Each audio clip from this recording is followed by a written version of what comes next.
Citi Breakfast Show. The city's biggest conversation. Had it not been for the Lord on our side, let Israel say, let Kumasi say, let Ghana say, hey.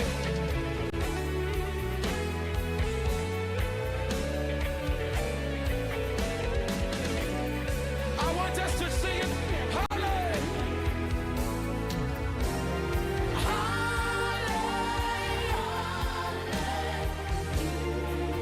Lift up the highest praise. Hallelujah. I want to for. Ritsonya Musa. Wuni anatinu ye. Lift him up.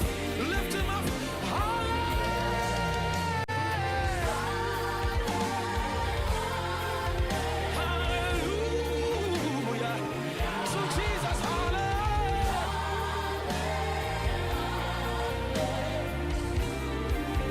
I want you for. Rotsunya Musa.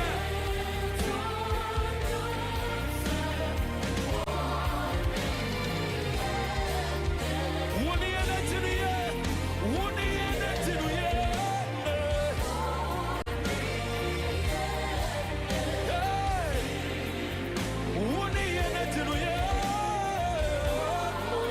Kofi Owusu Pepra 626 97.3 Citi FM. He is a God of all mercy, he is a God of all patience. For he knows our frame, he remembers we are dust. Like as a father pitieth his children, so the Lord pities them that fear him. As for man, his days are as grass, and as a flower of the field, so he flourishes. For the wind passeth over it, and it is gone, and the place thereof shall know it no more. But the mercy of the Lord is from everlasting to everlasting upon them that fear him, and his righteousness unto children's children, to such as keep his covenant, and to those that remember his commandment to do them.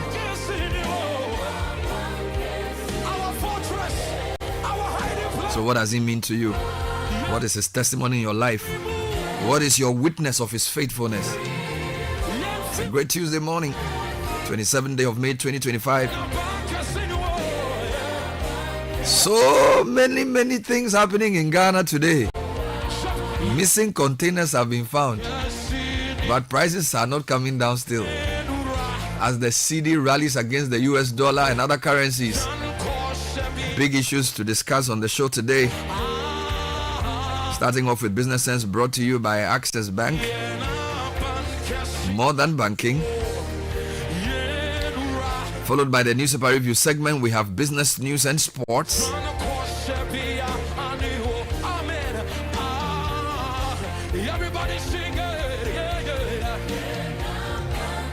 And so this morning we're bringing you Business Sense from Psalm 103. We read the whole, some versions of it.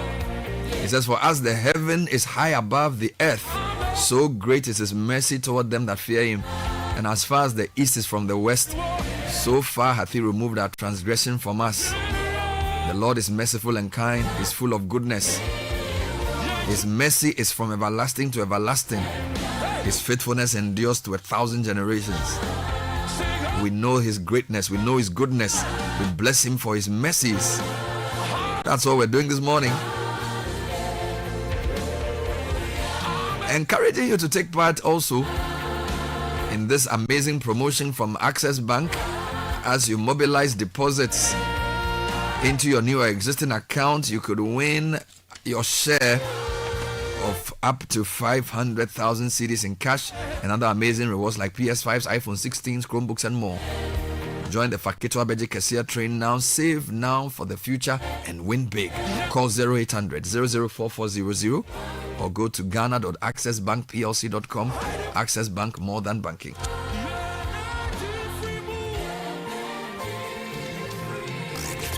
Unleashing the power of relevant radio. This is Citi 97.3. If you have 250 Ghana cedis right now, it can do wonders for you. Chairman, Fabeji, it could turn your tears into joy in the Access Bank Fakitwabeji Kese promo. Madam, Fabeji, it could get you up to 50,000 Ghana cedis cash prize. Business owner, Fabeji. As a student, make transactions with your Access Bank card, and that could get you Spotify and Netflix subscriptions, PS5, iPhone 16 Pro Max, and more. This be out of class sense. Fabeji, you see what 250 Ghana cedis can do for you? And Gasakra. Fabeji, it's the Access Bank Fakitwabeji Kese promo. Deposit a minimum of 250 Ghana cedis and its multiples in your new or existing accounts and be on your way to winning a share of the 580,000 Ghana cedis in cash prizes and other amazing rewards. The more you deposit, the more your chances of winning. Promo runs from now to September 2025. This promo is in partnership with NLA on the Caritas Lottery platform. Terms and conditions apply. Access Bank, more than banking. Join the conversation on the Citi Breakfast Show on Facebook at facebook.com/Citi97.3, Twitter at twitter.com/Citi973, and Instagram at instagram.com/Citi973 with the hashtag CitiCBS.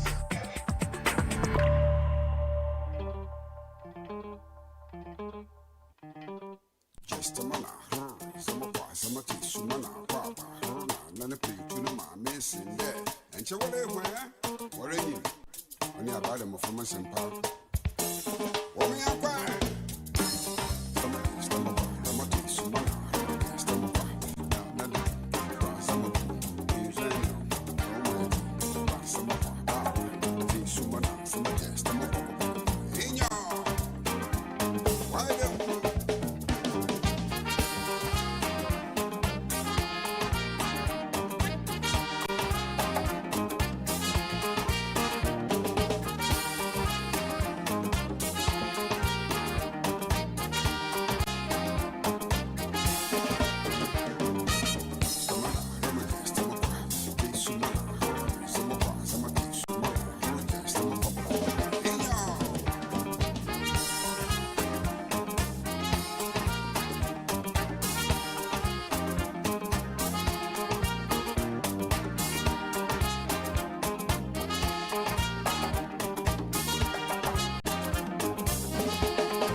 Oh my Lord.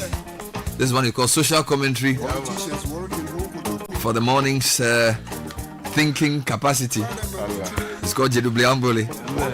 Before we get into the headlines, it's sponsored by Fidelity Banks. From the dreams of youth and ambitions of adulthood, wherever you are on your journey, we are here to support you. We are with you every step of the way. Trust in us to help turn your dreams into reality. Fidelity Bank, believe in us. And of course, we're sponsored also by Piva Beverages with 5 distinct flavors to choose from. It's a perfect fit anytime. Call 0550032231. Piva Beverages, a taste you love.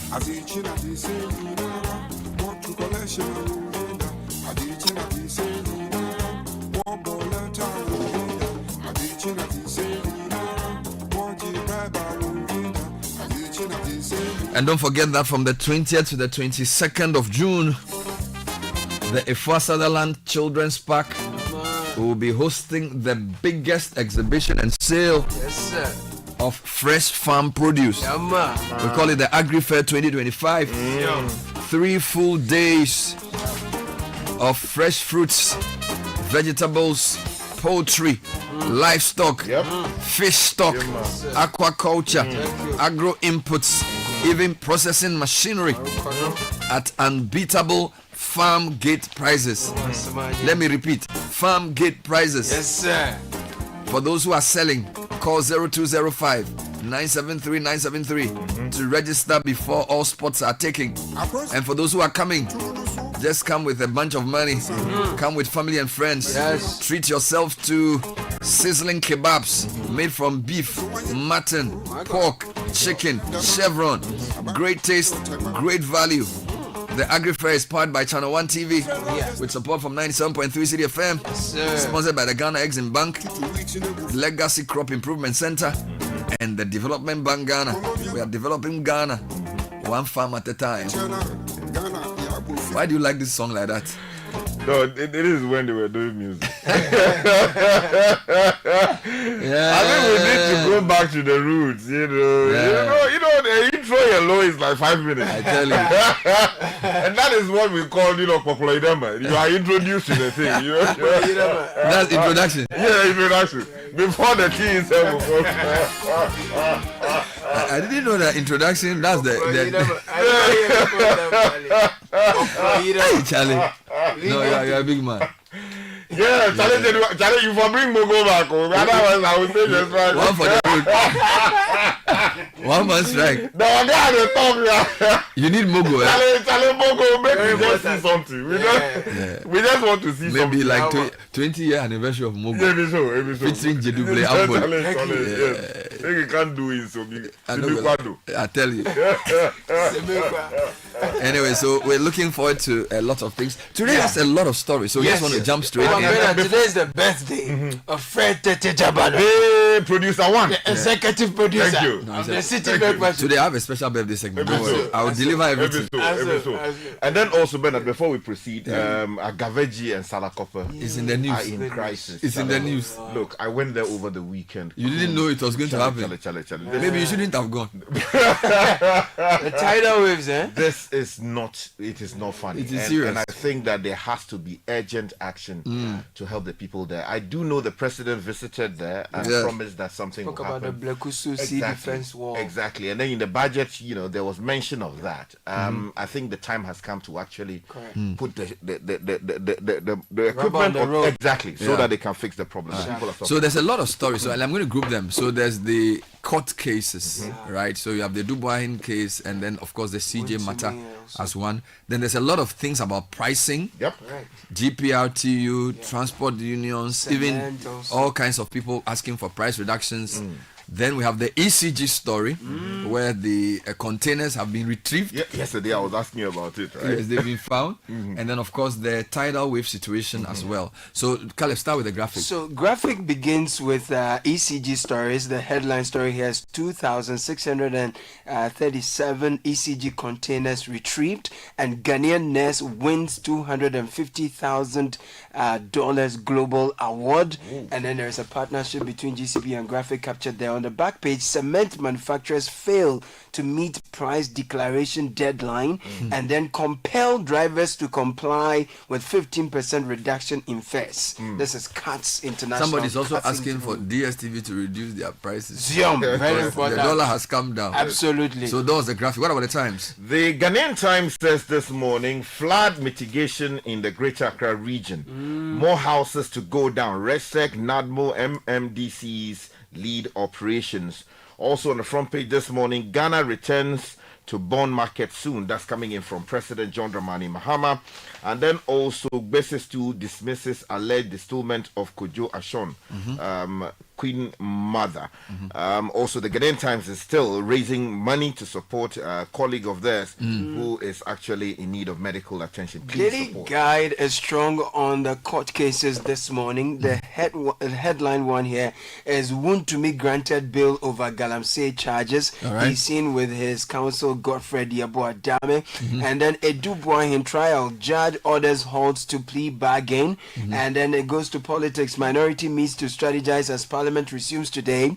Cabinet exempts presidency ministries from electricity payment. Let me take you to the Daily Post. Subdued chairman Wuntumi to report at SID headquarters today, CID actually, headquarters today, and will sustain fiscal discipline after IMF exit. The overseer pass on city gains to Ghanaians. Mahama urges businesses, and coming up, fight against looting of state lands disregarded as government renews Clement Jato's license. Now, BOG governor says city's appreciation is not artificially induced. Skytrain scandal. Ameya Kumfi granted 10 million Ghana cedi bail, and there is something coming up. Expose on Rashida Afanie Mahama, National Security Head of Monitoring at the Tema Port. Very finally, the graphic business says prices to fall as city gains weight. BOG governor telling us on the front page of the graphic business. Also, inflation rate set to tumble by 18.8%. according to a Fitch report. All right, let me take you online, citynewsroom.com. Removal proceedings are a mockery of justice. Justice Tokonu speaking. Also, no fare cuts for Uber, Bolt, Yango users, online drivers union. And then trade in cities to sustain currency gains, BOG to businesses. Parliament reconvenes today after Easter recess. And 10% US tariff gives Ghana competitive trade edge. Ambassador Palmer speaking on the point of view. Now, if we go into Channel 1 News, lots of stories. Embassy shutdown over visa fraud tarnishes Ghana's global image. This is Deputy Ranking Member of MPP or Parliamentary Committee on Foreign Affairs. Now, check this out. Woman jailed 12 months for stealing church TV at military barracks. What? Charlie, the whole thing is a movie. A woman jailed for stealing church TV. In the barracks. Charlie, the woman is too much. There's a whole tango of transport fares in our trending news. For example, recalcitrant drivers will face the law. This is GPRTU warning. And then fare reduction enforcement now up to police, according to GPRTU. And then mixed reactions as transport operators split over fare reduction directive. So there's quite a lot of stories on that front. And then tidal wave ravages coastal communities in South Ketu. This is a Volta region story. And then Kenya Japan steps in as surety in Professor Mayor Kumfi's bail conditions. Meanwhile, ECG's financial woes threaten Ghana's future MCC support. Ambassador Palmer speaking. Maybe you should start with the ECG containers that have been retrieved. Yes. I thought they were stolen or missing. They were missing. They've been retrieved. Okay, what are the details? So Timothy Goba writes for the for Daily Graphic that the Ministry of Energy has retrieved 2,637 containers belonging to the Electricity Company of Ghana, twice the number of containers presumed to have gone missing with their contents. In an exclusive interview with Daily Graphic in Accra yesterday, the spokesperson for the ministry, Richmond Roxon, said the committee investigating the 1,300 containers said to be unaccounted for rather discovered 2,637 containers at the port of Tema consigned to the ECG. Story continues on page 3. The background is provided and the AG to advise is here. Procurement processes are laid out. Has anybody been, because you don't forget there was a report that was put in place by the Ghana Ports and Harbour Authority to look into the matter. So who's responsible for the missing containers? Mr. Roxon said that 860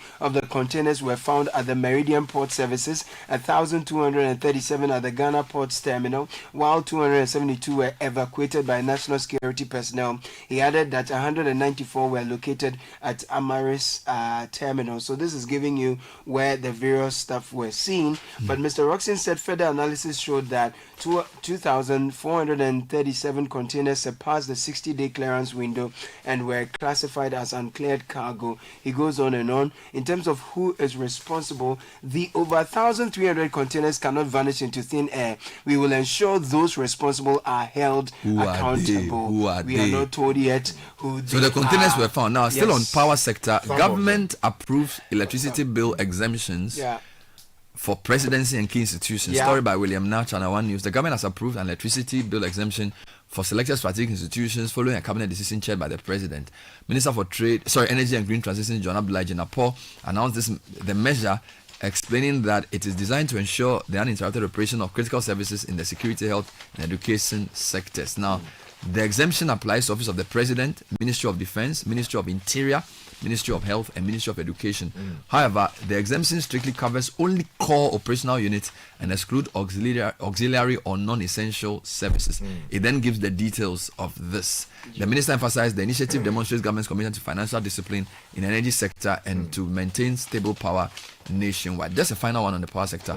The U.S. ambassador says ECG's financial woes threaten a future MCC compact. She was speaking on a point of view. She says she told the former President Akufo-Addo that she would work with him to see if we could get another compact because there were some missteps on the second compact and we had to cancel $190-something million to her personal disappointment. And despite the setback, Ambassador Palmer noted that Ghana remains well positioned for future consideration, citing the country's strong governance and efforts to combat corruption. Let me take you to this story that is creating a storm. Page 3 of the Ghanaian Times says Ghana mission in Washington, D.C. closed down. Now, Malik Suleimana and Bernard Bengan report for the Ghanaian Times this morning that Ghana's embassy in Washington, D.C.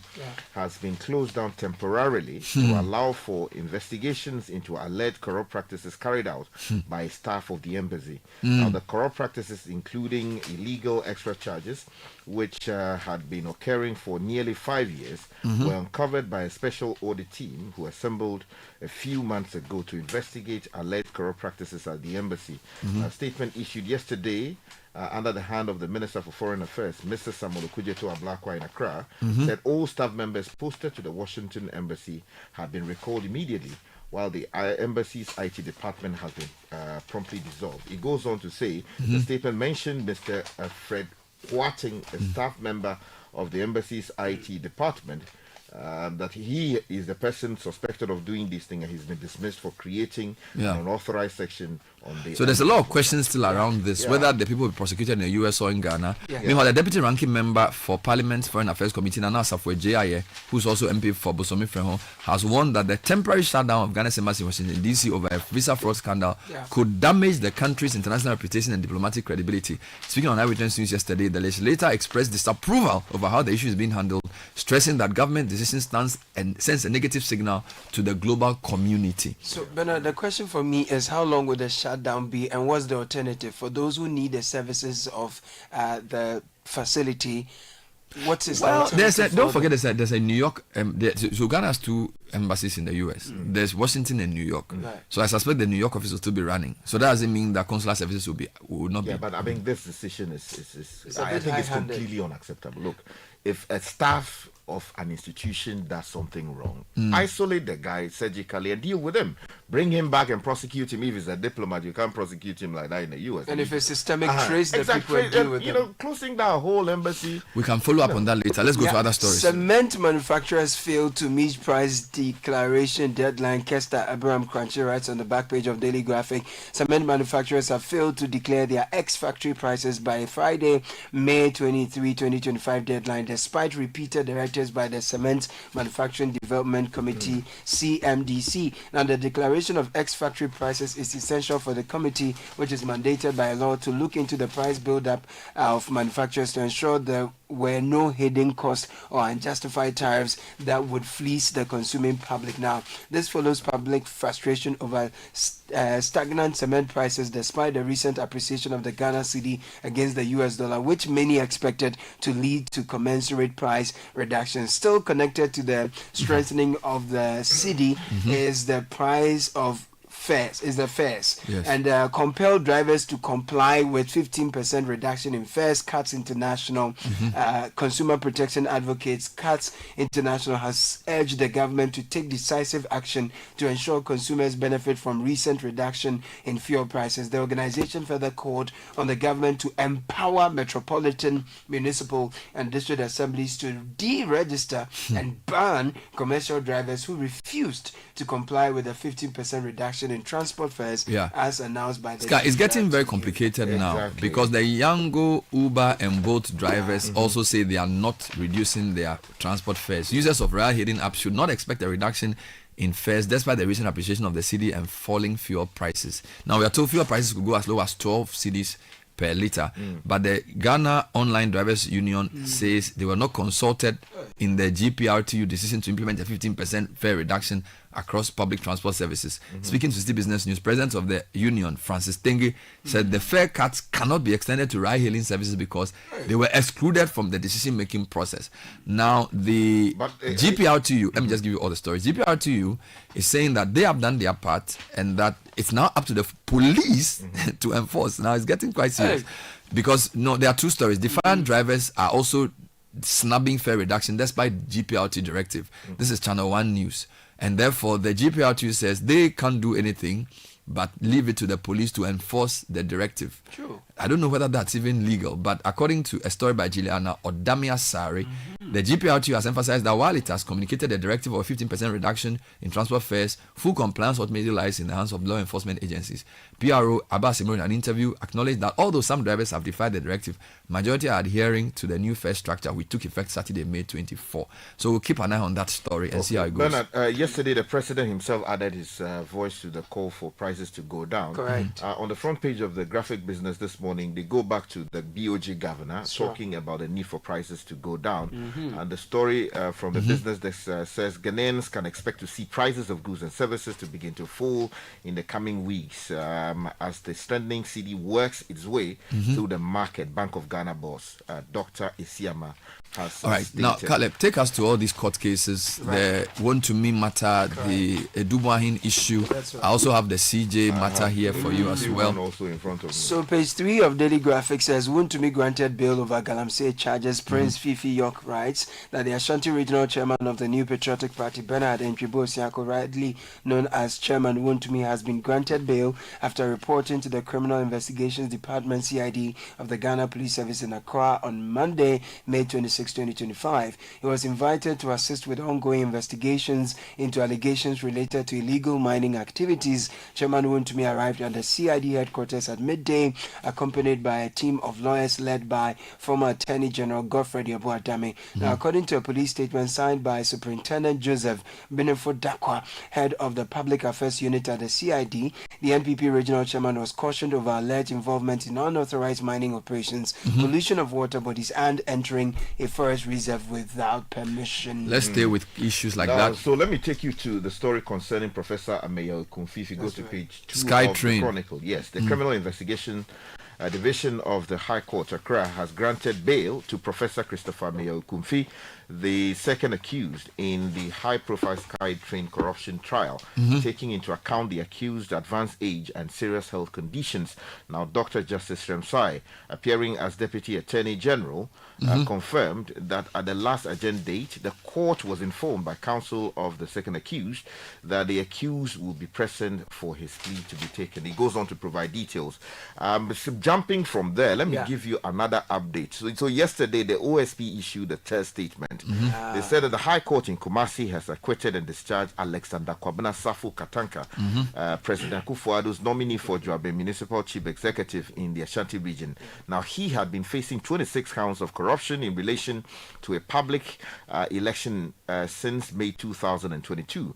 Mr. Safu Katanka appeared in a viral video allegedly demanding the return of monies he reportedly paid to assembly members to secure confirmation as DCE. Now, however, according to the statement, in her judgment, Justice Priscilla Dikro Ofori held that the video did not establish that the monies were intended to influence the votes of the assembly members. This is a particularly troubling development. Why? It is a slap in the face of the campaign against corruption. And I think that But the if the OSP person has has gone to appeal if the the mistake. person has gone to court and has been vindicated, why is it a slap? No, the courts are not always right. Yeah, what I'm saying is that somebody who has been accused and believes is wrongly so can ventilate his views through the court. So for me, No, so that's why I'm we, calling we on must the OSP. we must only catch people who are real criminals. So if the court says the guy is not done anything wrong, why is that a problem? No, I mean, why are you? I mean, evidence yes, is they are different. established. They have various agencies of state. OSP did their work.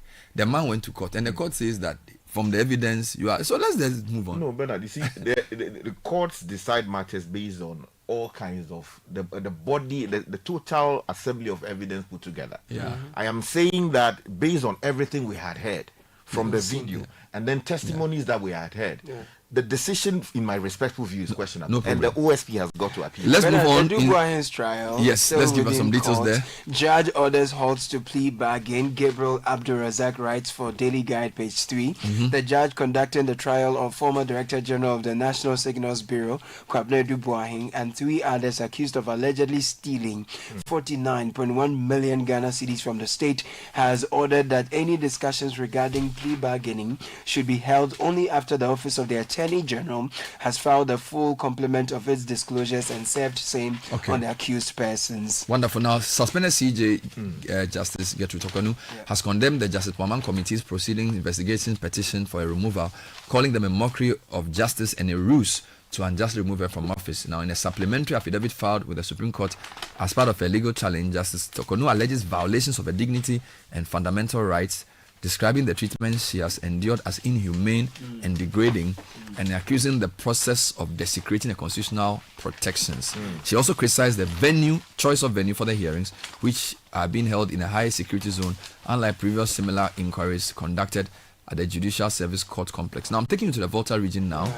where Juliana Odamiasa is reporting that dozens of residents in Ketu South municipality of the Volta region.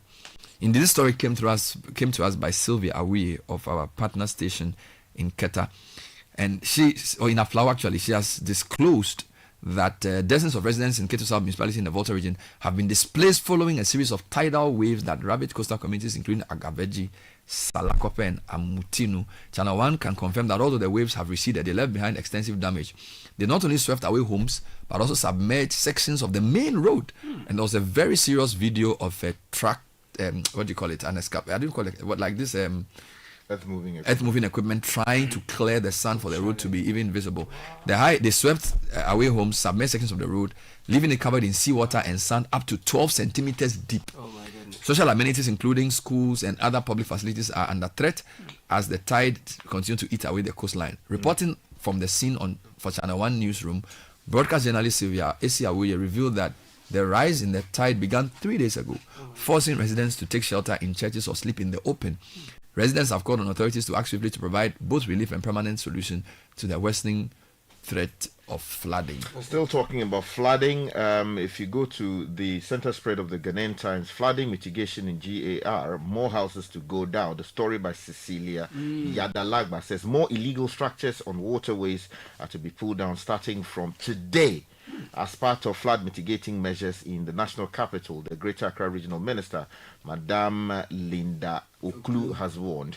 Now, the exercise is being led by the Greater Accra Regional Minister together with the National Disaster Management Organization, the Greater Accra Regional Security Council, and various metropolitan, municipal, and district chief executives. We have some good news. Ghanaian nurse wins $250,000 global award. Yeah, man. Would go up more? Yes. She is 48-year-old oncology nurse specialist at the Kolebu Teaching Hospital. Her name is Naomi Oyo Ohene Oti. Wonderful. She has won this year's Astes Guardians Global Nursing Award of $250,000. She was among 100,000 nominees who submitted their entries across 199 countries, together with other 9 finalists. Also presented with a plaque of participation. The award came off at the grand ceremony in Dubai. I like the way the media rallied behind her to get support for her. So congrats to her. $250,000 richer. Make it come. No, she should come for interview so we can discuss the money. Very important. This is the City Breakfast Show, the city's biggest conversation.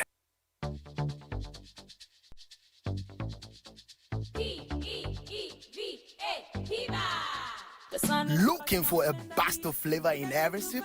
Discover the refreshing taste of Piva beverages. Enjoy the classic Piva Cola flavor, perfect fit anytime. How about a fruity adventure?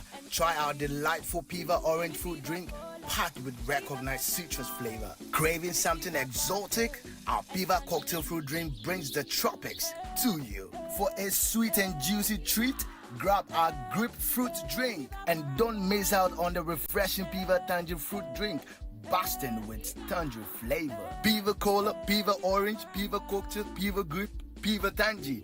Grab yours today. Available now at your local store. Call us on 055 00 322 31. Piva, a taste you love. This advert is FDA approved. P for Piva.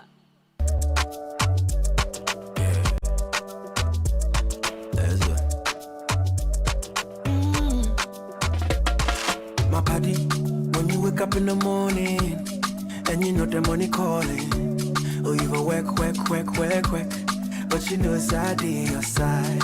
If I believe with us, if I hold my hand and believe, oh, cause you know it's out your side. And when you dream, no, say I did for you. And when you hustle every day, when you wanna go, anything you do, I did for you. If I believe I did your side, fidelity. If I believe with us, fidelity. If I know I did your side, fidelity. Oh, jump on now. Go, the go. Go me. At what time will you come back where I don't hear the sound of your car? Why you buy new car? No, I not change my car. It be the same ride. It be the fuel way I change. Way one shouts it. Ever since I started using the all-new Excellium Premium Fuel, fortified with 3-in-1 action. Oh, Joe, now my car they run like electric car. No, it's so. This is the type of fuel where they want to. Because now engine they cost. Where they want for way if I buy it, it go protect my engine. And with the small way I buy, I go drive, sir. Absolutely. It's like strapping a turbocharger to your engine and giving it a protector. And what they bust my mind said be the 3-in-1 action, no? Excellium they prevent up to 99% of deposit. It be anti-wear, some be anti-corrosion. Won't pay when I open them. Hey, so where can I find this magical fuel? Just head over to any Total Energy service station and your car will thank you. Hey, then make a finish my go be fast, then rush go Total Energies. My friend, but why your hand my go be inside? I give you info. Make a feel the go be too small. The go. Excellium is designed to protect your car engine, decrease fuel consumption, and lower CO2 emissions. Don't say fuel, say Excellium. Choose Excellium, choose quality. This is the City Breakfast Show, the city's biggest conversation. 7 o'clock, City Business News with EcoBank and MTN. Nila Telati is here with the details. Good morning. Good morning, Bernard. Welcome to the breakfast edition of City Business News, proudly brought to you by MTN, Goel and EcoBank. Coming up this morning, conduct business in cities. That's the advice to traders if they want the local currency to appreciate further against major trading ones. Also, government challenge to push harder for an extension of the AGOA trade deal. Will tell you why and hear from outgoing U.S. ambassador to Ghana. Plus, free electricity for some selected institutions triggers calls for the establishment of a special fund to clear power debt owed government ministries.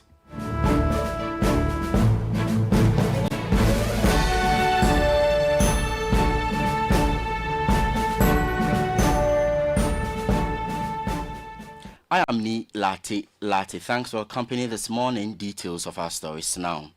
Traders are being asked to conduct all domestic transactions in cities to help sustain the recent gains in the stability of the currency. Doing business in cities will not only reduce reliance on foreign exchange but also ease pressure on reserves and deepen confidence in the local currency. This will drive long-term macroeconomic stability to benefit both businesses and consumers. There is more in the following report. Speaking at the 9th Ghana CEO Summit, Governor Dr. Johnson Esiama emphasized that CEOs and business leaders have a responsibility to support national efforts by strengthening domestic mechanisms that ensure the city's long-term stability. Let me emphasize that the city, our city, remains the only legal tender in Ghana. And I put that in capital letters. The city is the only legal tender in Ghana. And as businesses, we must ensure that transactions going forward are conducted in our local currency. He also disclosed that the central bank is collaborating with the finance ministry to transition from short-term financing to more sustainable long-term funding strategies. Colleagues, we are working closely with the Ministry of Finance, with SIGA, and with the Ghana Stock Exchange to revive Ghana's domestic capital markets, even as economic stability returns. We are looking at this not just as a financial sector reform, but as a catalyst to spur economic growth. Dr. Isiama stressed the urgent need to regulate cryptocurrency activities in the country. We are aware that we have nearly 17% of Ghanaian adults already holding crypto assets, including strong adoption among our youth, among tech entrepreneurs, and even among women-led businesses. Therefore, we cannot afford a regulatory vacuum that has existed for this while.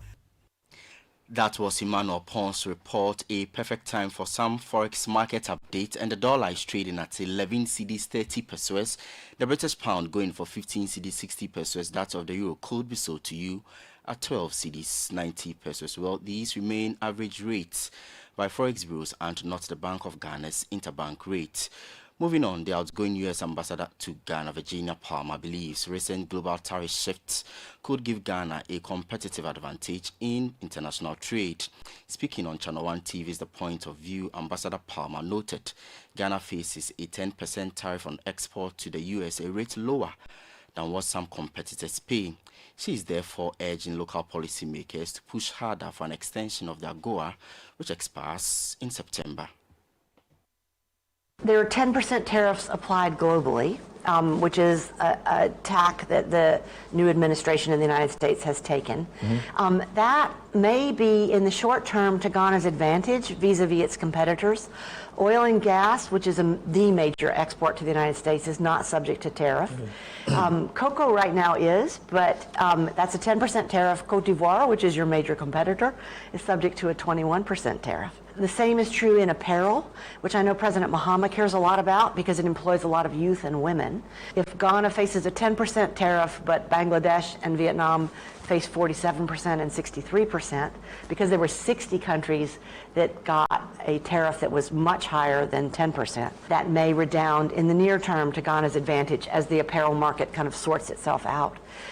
If AGOA is not renewed, then I think we go back to most favored nation status, and the advantages to Ghana won't persist. And so I hope that AGOA will be renewed, but I also hope that Ghana will be the one making that point to the American legislature.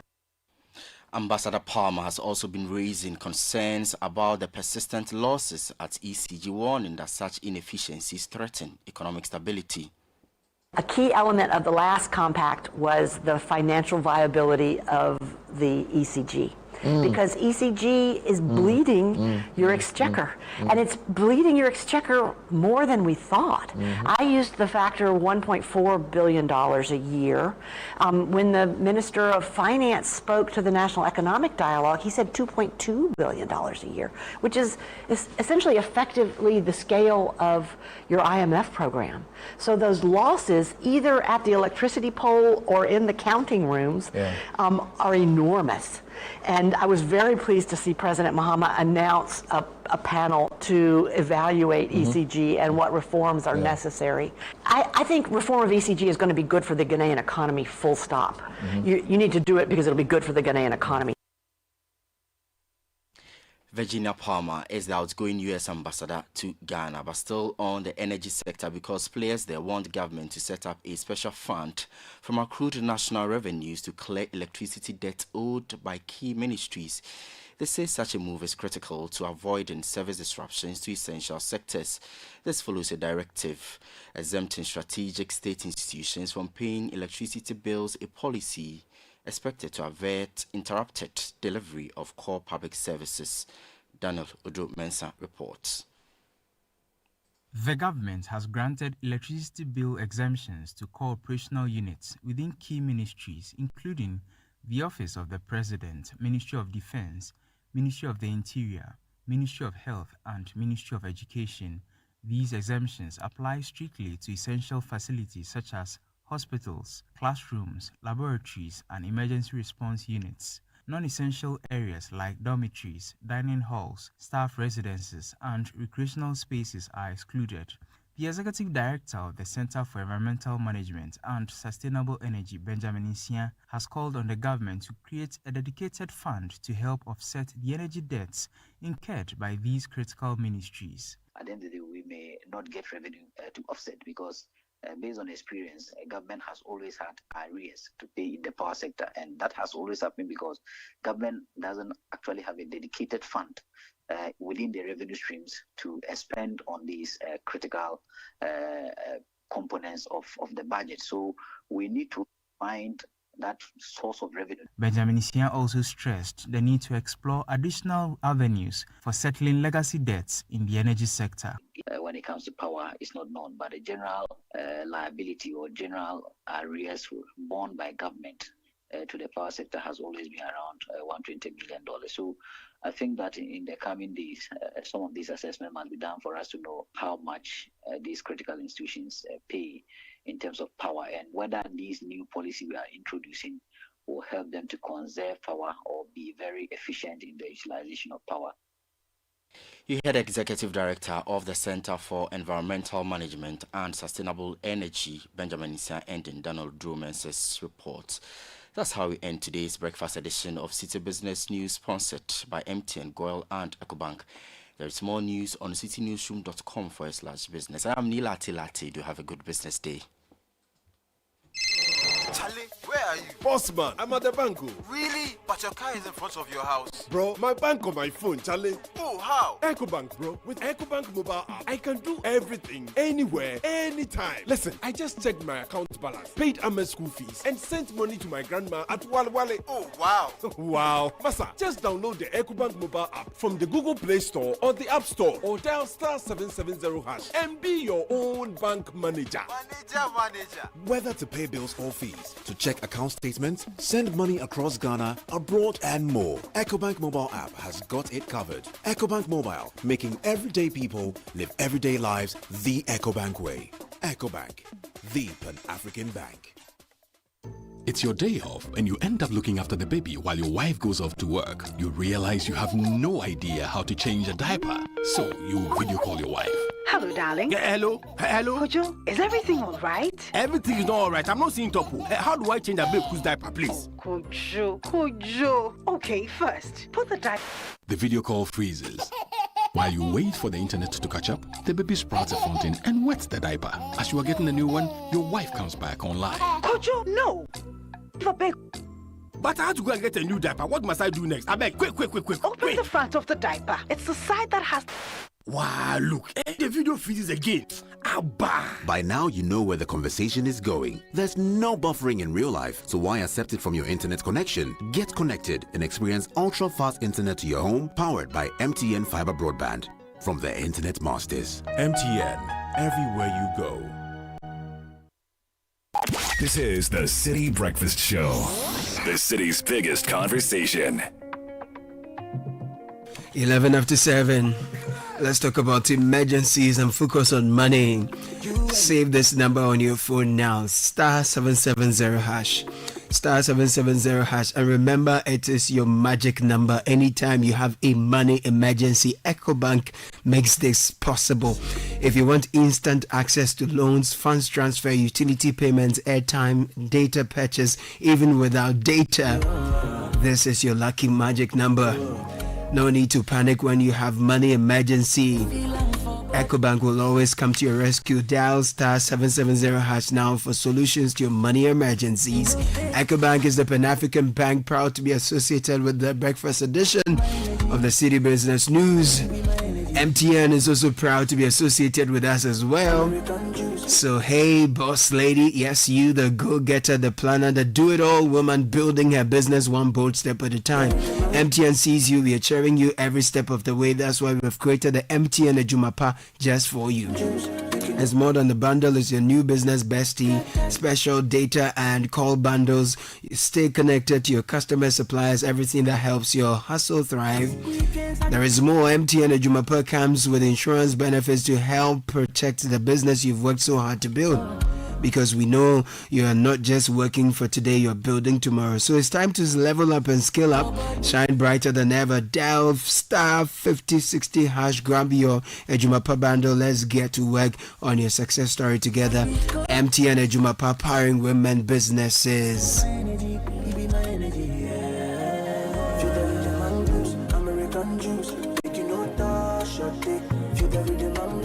In a little while, we'll bring you Kickoff, proudly sponsored by Lesheho Polytank and Shell Helix Ultra 0W20 SP. So Lesheho Don't Come campaign has come to you. We want to provide you financial peace. And so from now until the end of June next month, we've reduced interest rates just for you.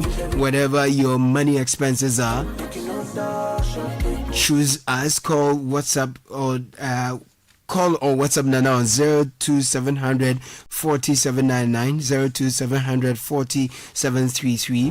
Let's make life easier together. Act now before offer ends. T&C supply. Let's share whole, let's improve life. And let's talk about water storage tanks. The name we all know is Polytank. They've been here for over 3 decades, trusted by all generations. Always choose Polytank for guaranteed quality. No matter the size, whether Rambo, Hippo, Sumo or Super Sumo, durability is always assured. We have the same price across the country at our partner shops. Original and new, always the best. Caution is we do not request for Momo payments online. And you see, your vehicle deserves the very best fuel. The new Shell Helix Ultra 0W20 SP is the best.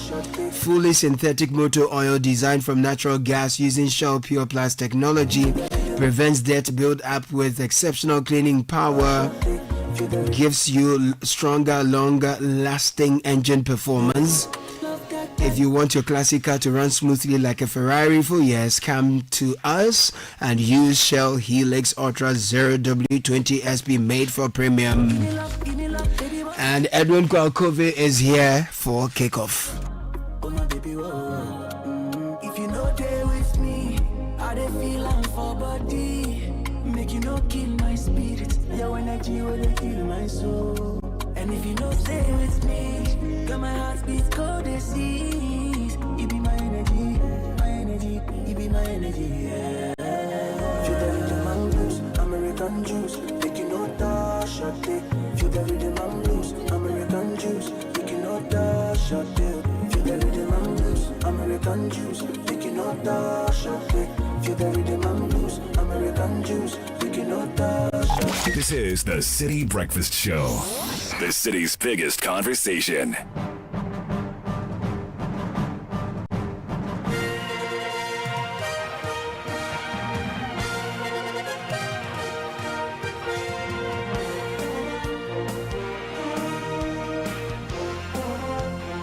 Well, the dreams of a title for the Thunder are still alive.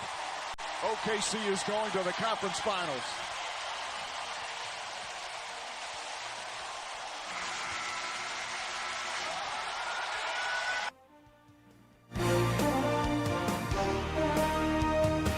The Oklahoma City Thunder are one win away from the NBA Finals after victory of the Minnesota Timberwolves in the playoffs. And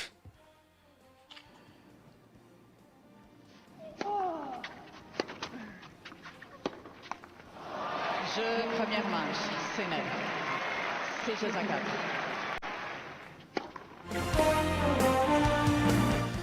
world number one Yannick Sinner begins his French Open campaign with victory. We'll bring you more from Roland Garros on Kickoff, which is powered by Shell Go Well, Zonda GH, Polytangana, and Lesheho. Let's improve life.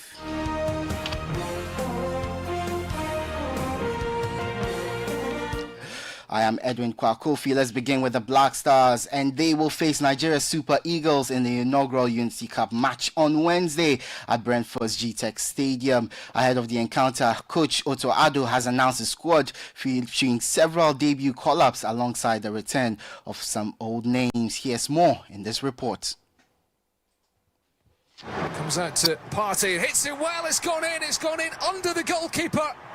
And Thomas Partey gives Ghana the lead here. Ghana's Black Stars and Nigeria's Super Eagles will renew their fierce rivalry dubbed the Jollof War in the inaugural match of the 2025 Unity Cup on May 28 at Brentford's J-Tech Community Stadium in London. This clash, one of Africa's football biggest rivalries, promises intense competition with bragging rights at stake. Ahead of the four-nation tournament, Coach Otuado has unveiled Ghana's squad, blending experience with fresh talent. Returnees include Sunderland's Abdul Salih Samed, Coventry City's Brandon Thomas Asante, and Juventus Next Gen's Felix Afeinajan, alongside several debutants. Ghana enters the Unity Cup with momentum, having secured victories against Madagascar and Chad in the 2026 FIFA World Cup qualifiers.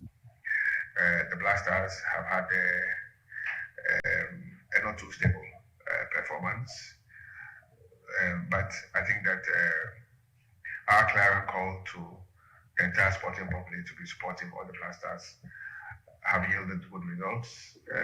Now the confidence of the boys seem to be back. Nigeria's Super Eagles, led by head coach Eric Shaw, are under pressure to deliver at the 2025 Unity Cup following drop points in the last two 2026 FIFA World Cup qualifiers. Shell will look to the four-nation tournament, starting with Ghana on May 28 at Brentford's G-Tech Community Stadium in London to restore confidence and momentum. For Nigeria, I think my thinking is going to be different, but for Nigeria, everybody just look, see everything go happen like this, because what's on our mind right now, I say we'll qualify for World Cup. Now, it's a day like this, I'm on a go down the day when it comes to qualification. So I feel like the coach said we're even happy to see this competition they go on, these friendly games they go on, because it will use this opportunity, bring in some local-based players and some other players will be few say go fee work with the national team, and maybe by September if they impress, if you call them up, why not? I think about 8 players were invited in that particular regard. But for Super Eagles, because we have 2 games in Unity Cup, and we'll get one for one friendly match against Russia. That report was put together by my colleague Gabi Ofe. Speaking of the Black Stars, and their head coach Otto Addo says the upcoming Unity Cup in London is the perfect opportunity to assess new talent and build depth in Ghana's squad. For the invitation, we're very, very happy to be here. I think if all the culture meets, it's a big festival. It's very, very nice to be here, and surely we are using this opportunity to do further tests, to test our players, to see our players on a very, very high level. And we're happy that we are getting this opportunity, and for us it's surely a good test for the upcoming World Cup qualifying games in September. He also defended his decision to recall Felix Afeinajan, who currently plays for Juventus's Next Gen side. There are a lot of young players, and he's also young, which I want to give a chance. Surely we are observing the players all the time. I was flying around Europe the last months. I saw a lot of matches, met a lot of players. We're getting features from our video assistants, and he did well, and that's why we want to give him another chance. He's still young. His career hasn't been like he expected it to be, but this is normal in football. Sometimes you have ups, sometimes you have downs, and for him it's another opportunity to show himself. My name is That was Black Stars boss Otto Addo. To some boxing news, and Ghana's national youth boxing team, the Black Rockets, have struck gold at the 2025 African Youth Boxing Championship in Conakry, Guinea, bagging 3 gold medals. Matthias Ashite kicked off the medal haul in style, stopping South Africa's Kato Imbuelo in the first round of the flyweight division on his 18th birthday. George Dona followed up in the bantamweight category, bouncing back from a knockdown to defeat Ethiopia's Yedin Kachel Korabachel in. And in the middleweight division, Gideon Papo sealed Ghana's golden run with a second-round knockout over South Africa's mighty Sangoni. To England, and a 53-year-old man has been arrested after a car hit a number of pedestrians in Liverpool's city centre during the Premier League Champions' victory parade. Eyewitnesses and videos shared on social media have shown the vehicle driving through a crowd as people scatter. Merseyside police say the incident incident is not being treated as a terror-related one and is believed to be isolated. The ambulance service said 27 people had been taken to hospital for treatment, with 2, including 1 child, seriously injured. 20 more people were treated for injuries at the scene. In the NBA playoffs, NBA MVP Shai Gilgeous-Alexander had 40 points, 10 rebounds and 9 assists as the OKC Thunder snapped back from Game 3's 42-point loss to take a 3-1 lead in the Western Conference Finals. This puts them 1 win away from the NBA Finals. Despite his monster night, SGA had more praise for his teammates Jalen Williams and Chet Holmgren, who scored 34 and 21 points respectively. Yeah, they were amazing tonight. They were confident. They weren't rattled by the moment. Like, there's so much to say about the work they put in, the effort, and the character that those 2 guys have. They deserve these moments, and they're stepping into them with full confidence and taking advantage of them, and I'm nothing but proud of these 2. That was OKC star Shai Gilgeous-Alexander. And finally, in tennis, 4-time Grand Slam champion Naomi Osaka is out of the French Open after she lost to Spain's Paula Badosa in the first round. The 27-year-old Japanese star was beaten 6-7, 6-1, 6-4 by the 10th-seeded Spaniard, and she says she's very disappointed in her performance. I mean, I think as time goes on, I feel like I should be doing better. But also, I kind of talked about this before, maybe a couple years ago or maybe recently, I'm not sure, but I hate disappointing people. So, like, even with Patrick, I was thinking this just now, but like, he goes from working with like the greatest player ever to like, what the fuck is this? You know what I mean? Sorry for cursing. I hope I don't get fined. But. That was Japanese star Naomi Osaka. In the men's draw, world number 1 Jannik Sinner defied a late wobble to begin his French Open campaign with a straight sets victory over Arthur Rinderknecht. Playing his first Grand Slam match since serving a 3-month doping ban, Italian Sinner beat his French opponent 6-4, 6-3, 7-5 on court Philippe Chatrier. And that's the latest in the world of sports. For more on all these stories, visit citysportsonline.com. Kickoff was powered by Shell. Shell go well. Zonda GH, Politangana, and Lesheho. Let's improve life. I am Edwin Kwakofi. The City Breakfast Show with Bernard Avler continues. If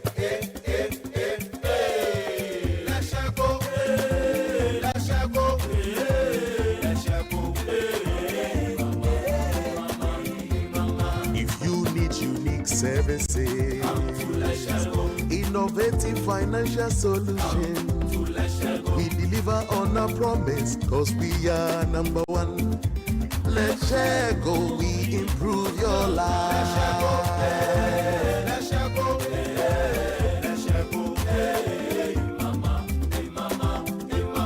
Even when you're stuck with nothing, no matter your situation, let's go, we improve your life.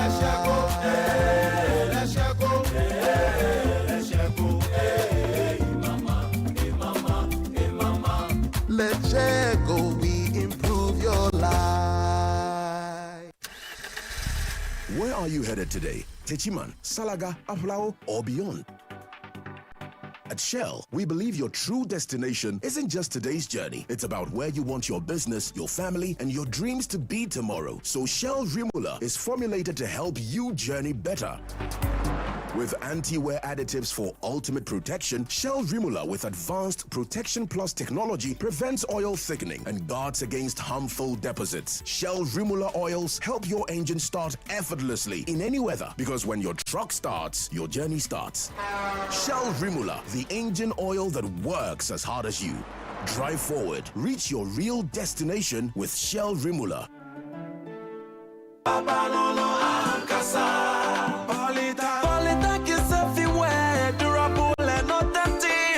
Stronger brand you can trust. Polytank, we get some more Rambo and get some more super. And the Polytank, we did Polytank. Papa no no, papa no no no, papa no no, papa no no no, papa no no, Ankasa. Polytank, The original the best. Join the conversation on the City Breakfast Show on Facebook at facebook.com/City97.3, Twitter at twitter.com/City973, and Instagram at instagram.com/City973 with the hashtag CityCBS.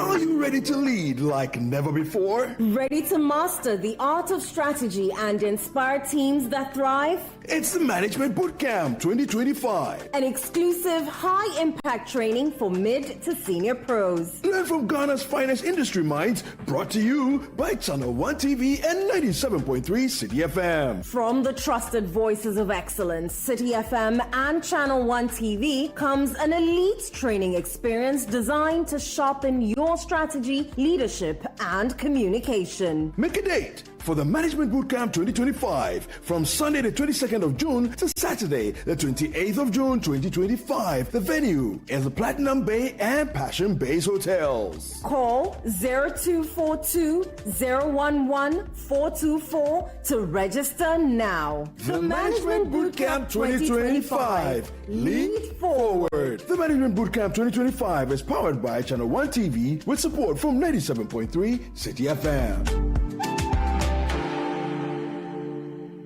Did you? This is the City Breakfast Show, the city's biggest conversation. The Money Matter segment is brought to you by Petra.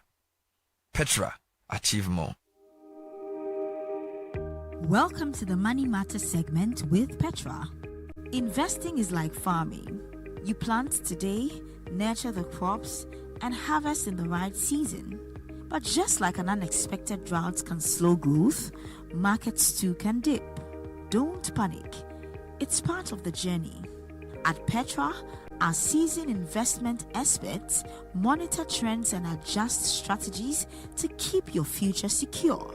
So keep your eyes on the long-term harvest, not the daily weather fluctuations. Dial *447*70# to speak to a financial advisor today.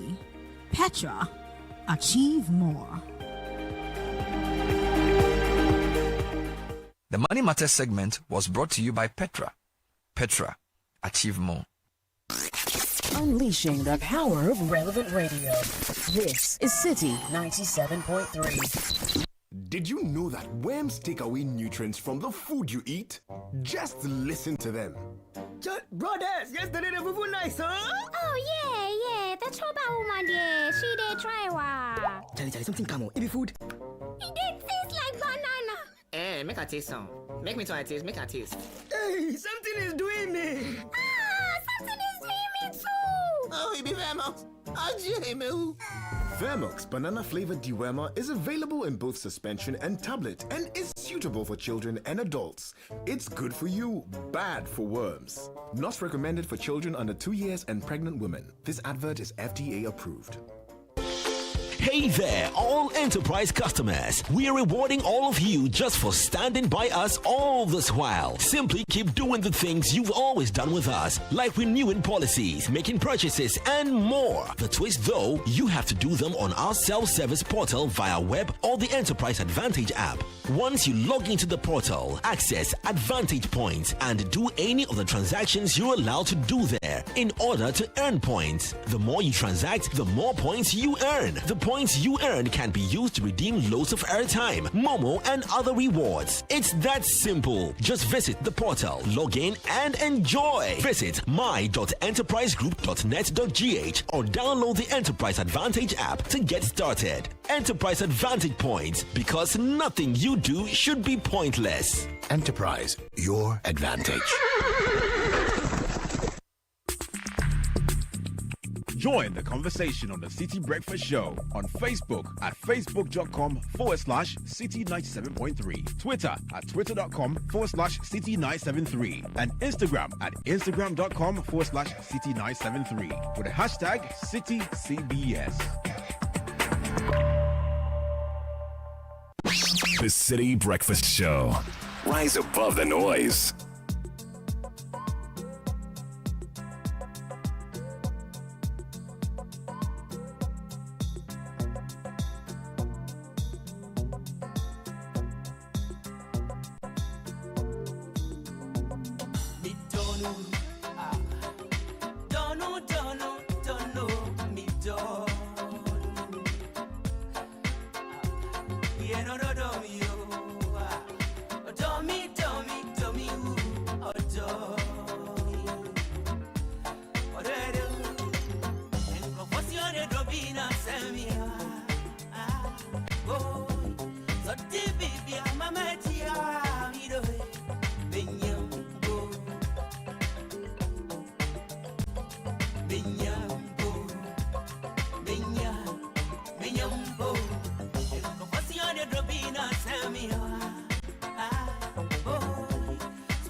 Unleashing the power of relevant radio. This is Citi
7:35 City Breakfast Show, and the 27th of May is possibly one of the most popular days for birthdays, and I'm just going to run through a lot of these days. Man, I can wish my dear sister Mawena Dacha, a law student of UPSA and a founder of Mawena Dacha Foundation, a happy birthday from Alisakosia Sari of CBG Manette Branch. Want to wish Simon Maggi of GIPC a blessed birthday. May the lines fall for him in pleasant places, and may God perfect all that concerns him. This is coming in from Grace Kimathi and Dede Aseye. Yep. I'd like to add myself to that dedication. We call him Big G. G. Many years ago. I'm also adding, I'm joining myself together. He's a vandal. Yeah. The country is being run by vandals. Are you aware of that? Yeah, I hope they are not vandalizing. The president is a vandal. Yes. Education minister is a vandal. Yes. His deputy is a vandal. The GIPC boss is a vandal. And the foreign minister is a vandal. Yes. Can you imagine? We are being run. But please, vandal is not an English word. It's a Legon term. Oh, it's a Legon term. Yeah, so we are not talking about like vandals. Yes. Yeah. All right, let me do a few more this morning. Happy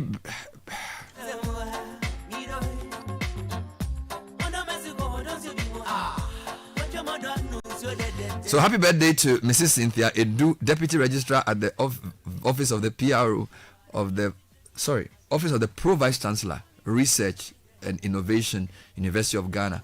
From your husband Ken Edu and your children Kwame Menu and Amma Edubia, and the Edu family of Abelenkpe and the Sakode family of Kumasi. So Mrs. Cynthia Edu, this message came very early yesterday. So your husband actually meant this message. He even reminded me again this morning. And then another guy sent this to me from another place. It's like, Aloski, don't forget this message.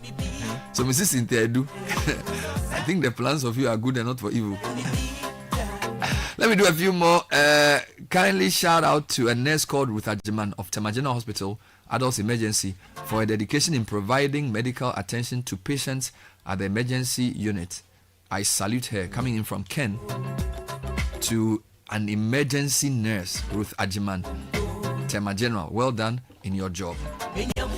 Now, here's another one coming in to Jackie, my queen. Every day I look at you and see strength, beauty, and brilliance wrapped in a rich melanin and Jehovah's grace. You are the heart of our home, the soul of my world, and the flavor of my life. That's really nice. So listen to the vibes. You are the heart of our home, the soul of my world, and the flavor of my life. Literally and figuratively, your cooking is unmatched. Hey, Charlie, the man get vibes. So your presence lifts me, your love grounds me, and your intelligence inspires me. Watching you shine is one of my life's greatest blessings. I'm endlessly grateful to God to walk this journey with you. The problem with this message is that you didn't mention your name. True. And you just said Jackie. And so I'm not sure who the message is coming from, because so if you are the one sending a message to Jackie, tell her that they've read her message right now. She should listen. Because you didn't also mention her surname as well. All right, here's another one. Blessed 14 to Nasia Amaki Amano. We're also proud of the amazing young lady you are becoming. Smart, strong, and kind, and just the right amount of sass. Whether you're cracking jokes, rolling your eyes at our old people's music, or mastering the art of the perfect selfie, you keep us laughing and smiling every day. We love you more than you can imagine. Wishing you a year full of laughs, snacks, success, and maybe even fewer chores. With love from mom and dad, Benita and Kwesi, and your siblings, Jed, Judah, Nisi Lois, and Nessa Lois Amano. Sky, we need a new law on naming kids in Ghana. The person is called Nisiao, and her siblings are Jed, Judah, Nisi Lois, and Nessa Lois. Thank you. Why? Compound? I don't even know. Charlie. And she's called Nasia Amaki Amano. Here's another one coming in to Dr. Fafa Adoboating, Head of Medical Affairs, Sub-Saharan Africa, Novartis Global Health. Coming in from your brother, Dela Gajanku. I think you are the only sister among many boys, I suspect. So happy birthday to you, Fafa. Coming in from your brother, Dela. And then this is coming in from Franklin Bernard to his wife. Please extend my warm wishes to my wife on her birthday, May 27th. Despite being abroad, we stay connected to home through the Citi Breakfast Show on YouTube. Right. And I'm sure she will appreciate your birthday greetings. Mrs. Evelyn Bernard. I tell you. Bernard. Yes, sir. Coming in from Franklin. We also want to wish the minority leader. Yeah, so let me read this one. Osahini Alexander Afenyo Maki. Leader of the Happy Few minority. You know, when we present, we had a name for such a person. He's a Cossite. In the cause trouble. In fact, they will say, in the cause dread. Hey! In the cause dread. Yeah, so this one is from the people of Futu and all those who admire the Honorable Alexander. Honorable members. Mr. Speaker. Today we celebrate you, a bold leader, a restless voice, and a dedicated servant of the people. Yeah. Your journey from a Futu to the minority leader position inspires many, and your leadership continues to shape Ghana's democracy with clarity and courage. May this new year bring you wisdom, strength, and greater impact on our society. Yeah. Happy birthday, leader. Keep rising. Please wish I'm joining myself to that. No, you are finally enjoying that. Yeah. It costs too much. Hey! So, and they are resuming today. Yeah. I'm sure he chose the day. I won't be surprised. The funny thing though is that the majority leader was also born on May 10th, I think. Charlie, so brothers of Mahama Yariga was May 10, and then Apenyimaki is May 27. And Fred Tete Jabano is today. Yes. My producer, in whom I'm well pleased. Yeah. All right, let's go. So please wish my daughter Nana Ikea Achede Owusua Manukure of Holy Child St. Anne's School a happy birthday. You're growing up so fast, but no matter how old you get, you're always my little girl. I love you. St. Anne's House. I have to make that correction. What did he say? He said St. Anne's School. There's nothing like Holy Child St. Anne's School. So St. Anne's House. House. Okay. Yes. What house were you in? Joseph's. I was in the only male house. What do you mean male house? The house named after a man? Yes. The How many house houses named, are in your school? About 6, 7, I think. So St. Anne is one. St. Anne's house, thank you. So from Pastor and Mrs. Manukre, Kobe Aseda, and all the family to Nana Ekuya Achade Owusua Menukre of Holy Child St. Anne's house. Wonderful. Want to wish my little brother Francis Wallace Jr. of Ghana Canada Medical Center a happy blessed birthday. Wishing him another year full of grace and God's infinite blessings. Indeed, he will never walk alone as he continues to bask in the victory of Lipu. Have a fruitful year, brother, from your senior brother Benghazi. Good morning, Bernard. Help me wish Holali Hato Philippa of St. Francis of Assisi Catholic Church Ashalibotri a glorious happy birthday. She's such a kind-hearted person and very dedicated to church work. May the lines fall in pleasant places for her. Bernard, this one says, please tell Bernard that today is the birthday of his pastor friend and mate, Pastor Rufus Kwashi of the Apostolic Worship Center, Upper Room District at Tabora. Ask him to wish me a big happy birthday on behalf of the church. This is from Rufus Sabaho. Rufus was the drummer when we were on campus. Could play the drums. He's now a pastor in Apostolic. Yep. Rufus Kwashi, happy birthday. This one to my wife Flora Kiswendisa Sanviela Wadrago. Merci. May God perfect His grace in your life from your husband Nisoa. All right, a couple of quick announcements. First story I'm going to follow this morning is the graphic lead story. 2,637 ECG containers retrieved. We'll deal with that shortly. But don't buy an inferior mattress in the name of Cheapside, because you could put your lifetime of comfort at risk with chronic pain. Latex foam offers you a match quality and durability at competitive prices. Good news is we're giving off 10% off everything you buy from our showrooms from now till end of May. Hurry to get your 10% off any item of your choice. Call 0302-231-155. Latex Foam, your partner for life. Exciting news for everyone looking to join the MTN family or grab an extra MTN SIM today. All MTN SIM cards are available for the incredible price of just 10 cedis. Yes, 10 cedis. Head down to any MTN service center, Connect store, or your nearest authorized community shop to take advantage of this fantastic offer. Remember to buy your new SIM and get connected. All you need is to bring your valid Ghana card. Experience the most amazing network when you join the Yellow family. Your story matters with ABSA. We understand the unique journey of women in business, from juggling multiple responsibilities to navigating financial complexities and societal expectations. Your resilience and vision inspires us. That's why we've created the She Business account tailored to empower visionary women leaders like you. With collateral-free loans of up to 2 million cedis, insurance coverage, discounted loan interest rates, and more, the She Business account is the banking solution for the modern woman. Visit the ABSA branch nearest to you or call 0302-429-150. What is the point of having an insurance without points? Well, with Enterprise Advantage Points, customers can rack up points and score awesome rewards just by making purchases, renewing policies, and more through their self-service portal, the Enterprise Advantage app. Log into your account, access Advantage Points, and start earning points for rewards like airtime, Momo, and more. Visit my.enterprisegroup.net.gh or download the Enterprise Advantage app to get started. Enterprise, your advantage.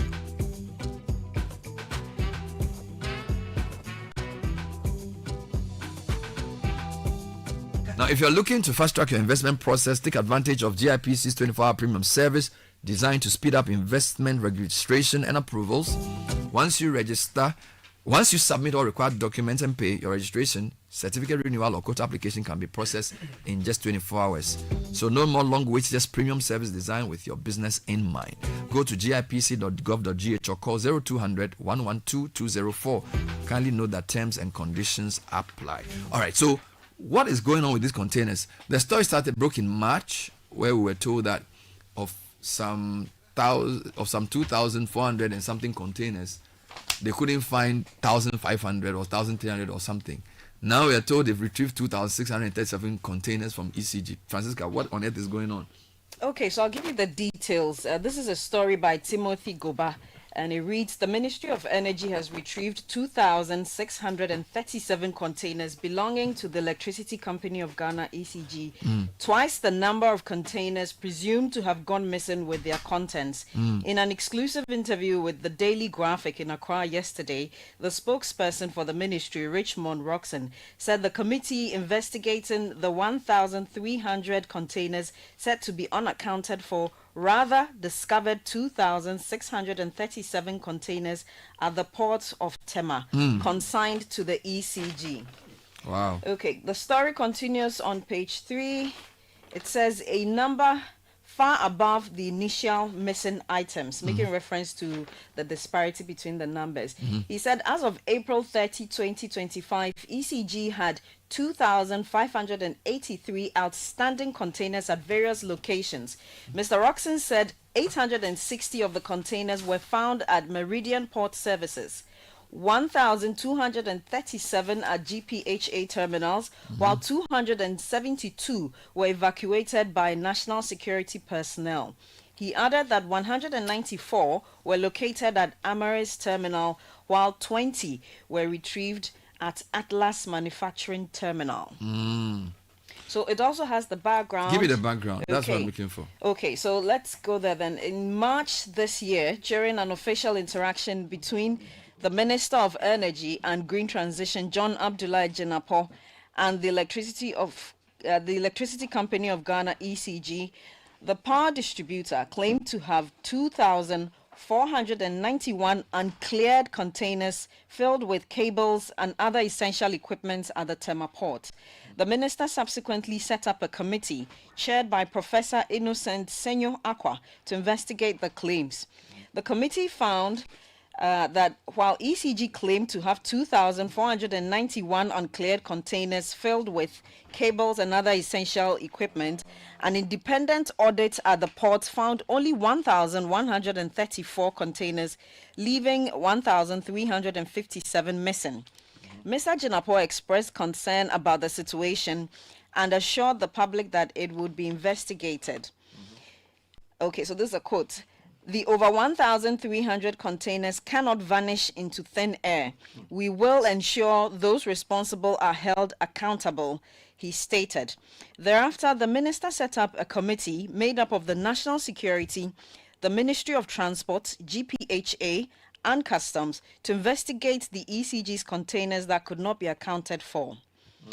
So this is headline Clearance Window. So let's take it one by one. They said that the containers were 2,491, of which only 1,134 were seen, and that 1,357 could not be accounted for. So we're expecting that if there was any new announcement, they will say, well, we found 1,357. Yeah. And by the way, in the period when this was announced from March, there were a couple of arrests of people who supposedly had items procured from these containers illegally. All right. So how on earth do you move from missing 1,357 to now getting 2,600 containers? Yeah. That's the first question. Then the second question becomes, who is responsible for this? Right. Now, if they say they've been retrieved, from where? Is it that they didn't know their containers were there? Did the minister jump the gun?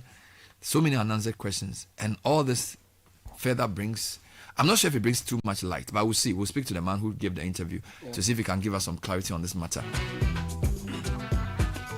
So while we get into that, let me take a couple of announcements. So Ashesi University has some exciting news for you. They are increasing access. So now there is a 2 intake admission system for undergraduate applicants. So you can start studies in either a September cohort or January cohort. It's all part of their goal to welcome more bright minds into their Ashesi community. So remember, applications for both intakes are currently ongoing. Learn more at ashesi.edu.gh. And if you're looking for a smarter, faster, more secure way to manage your finances, the award-winning Fab mobile and internet banking solution is now here, making it easier for you to do so. Join the Purple Bank today. Feel the experience. It's easy, safe, and secure. First Atlantic Bank, 2 times Digital Bank in a row. Digital Bank of the Year in a row. First Atlantic Bank is refreshingly different. In order to reduce your Dumso. No, let's wait. Okay, sure. Let me do a quick interview. So, time check is 7:52. Richmond Roxon is the head of communication at the Ministry of Energy. Is joining us. Richmond, good morning. Thanks for joining us. Good morning, Bernard, and thank you for having me. All right. So this was supposed to be good news, and I suspect it is, but I just feel like we need to clarify a few points. So the story in the graphic says the ministry has retrieved 2,637 containers belonging to ECG, twice the number of containers presumed to have gone missing with their content. Now this is confusing because when the minister spoke in March, he said you had 2,491 containers, of which only 1,134 could be seen. So presumably 1,357 were missing. Now you're telling us you've retrieved 2,637. What on earth is going on? Good morning, Bernard, and then good morning to your listeners. So the figure I put out is the total number of containers. But let me take a step back. If you recall, during the transition period, the minister had, before the transition team had a briefing that ECG had 3,000 containers at the port which were uncleared. At the time the minister took over, he had another briefing that ECG had about 2,500 containers at the port. Consistently, he was getting different figures for the number of containers at the port. So he caused an investigation to be conducted to ascertain the number of containers. The investigations also revealed that physically, like you mentioned, a number of containers were identified, but about 1,300 were unaccounted for. Fast forward, there was an investigative committee with the port authorities, customs, the Ministry of Transport. He also had the Ministry of Energy and National Security participate. And with that investigation, what has happened is that the ministry has been able to track, or the committee has been able to trace 2,637 containers. So that is all the containers involved. So this 2,637, does that include 1,357 missing? Yes. So that includes that. So far, the inventory we have, the total inventory we have is 2,637. Those are the total inventory, total containers that we've been able to trace. Currently, the port authorities are in possession of 2,583 out of that number. Good. So which means that there was an extra 1,286 containers at the ports that the minister's briefing in March did not tell him about. In fact, at the time, those containers could not be accounted for. Because if the containers were accounted for, the minister definitely would have had that information. Like I said, the committee went there to physically inspect, but that data was not available. And so far, where we are now is as a result of the work that has been done by the port authorities, national security, and the team, which has helped to trace some of these containers. So you can confirm that physically the committee has seen and counted 2,637 containers. So physically the committee has traced 2,637. The committee is in possession of 2,583 as at now. And the disparities, there are a number of reasons for the disparities, and that is why investigations continue to go on to unravel the mystery surrounding this ECG container. So which means that the new list, the new mystery is that 54 are yet to be physically seen, because you have 2,637 is the number, 2,583 is what they physically have counted. So which means that they are looking for 54. In fact, out of that number, there's data. The data provided to us by the port authorities suggest that ECG has cleared 40 containers out of it. Out of the 54 or the 2,637? But out of the 2,637. So the uncleared will be 2,637 minus 40. That's what is not yet cleared. Yes. In fact, that is the data we have now. You know, Bernard, the interesting thing is that initially the figures that the ministry had, which raised the concern, what this investigative report has done is that it's gone way past that. So there's the honest belief that if the investigations continue, definitely some containers may be found. And don't forget that also in March or in April, there were some containers that were retrieved in some Indian warehouse where they also disclosed that they purchased it through auction. So that's why the investigations are still ongoing. As of now, we are not certain of the number of containers that ECG has, because ECG's own data and what they provide is less than what we've even retrieved. And that's a matter of concern. And it comes down to the procurement practices over the period by the past management. It's unfair that a company like ECG will do this kind of procurement. Number one, you buy the goods, it gets to the port, it's not delivered. Number two, in some instances, you bought goods that you wouldn't need for the next 15 years, or you have enough for 15 years. You have goods that you've purchased, you haven't used, and you're still buying the same okay again. Yeah, but Richmond, that's a different problem from the original arithmetic problem I'm trying to solve here.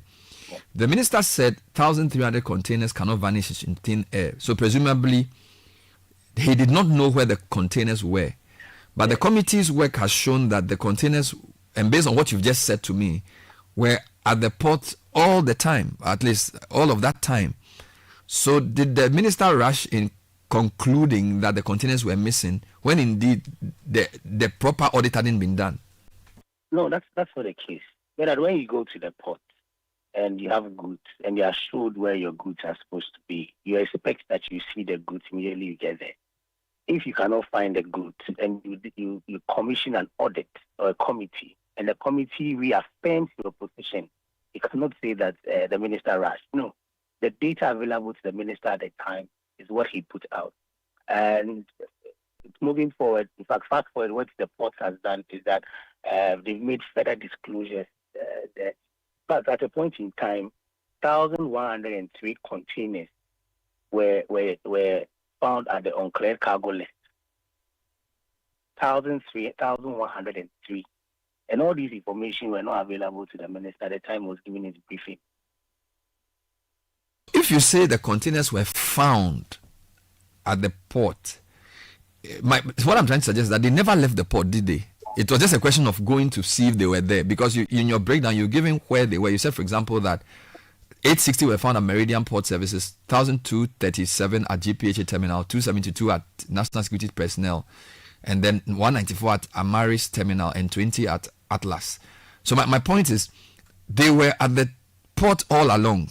They had just not been, or the people who were informing the minister did not know where they were, but they were at the port throughout. So it's not like they were found in Kumasi or they were found at Jerukope. They were at the same place, the port. No, it's fair to say that the 2,583 that we are accounted for now were found at the port, yes. But it's also, you shouldn't lose sight of the fact that some of these containers have been found outside the port. So that's also an important fact to add, that yes, we found 2,583 that were displaced at various terminals. But it's also crucial to make the point that some containers have been found outside the port. That is why the investigative agencies continue. So how many were found outside the port? At this point in time, we're not able to put that figure. We are not able to give a specific figure. Like I said, that's the subject of investigation. What we've done is that we've accounted for what we are in possession now. With time, the investigative bodies will put it out. It's the subject of investigation. We expect the Attorney General to advise on the way forward. So beyond being found, are they intact? When you say they've been found, the 2,637, are they sealed, and has the committee verified that the contents are intact? Not yet. So what has happened is that the Chief of Staff has given a directive that inventory of these containers should be taken. So the content or what's the product or the equipment or materials in these containers should be taken. Once you have the inventory, you'll be able to confirm whether or not they are intact.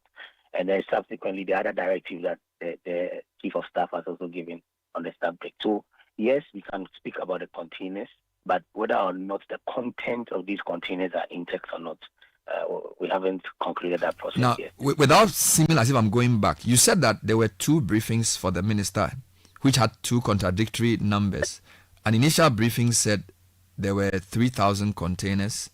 Another briefing said there were 2,500.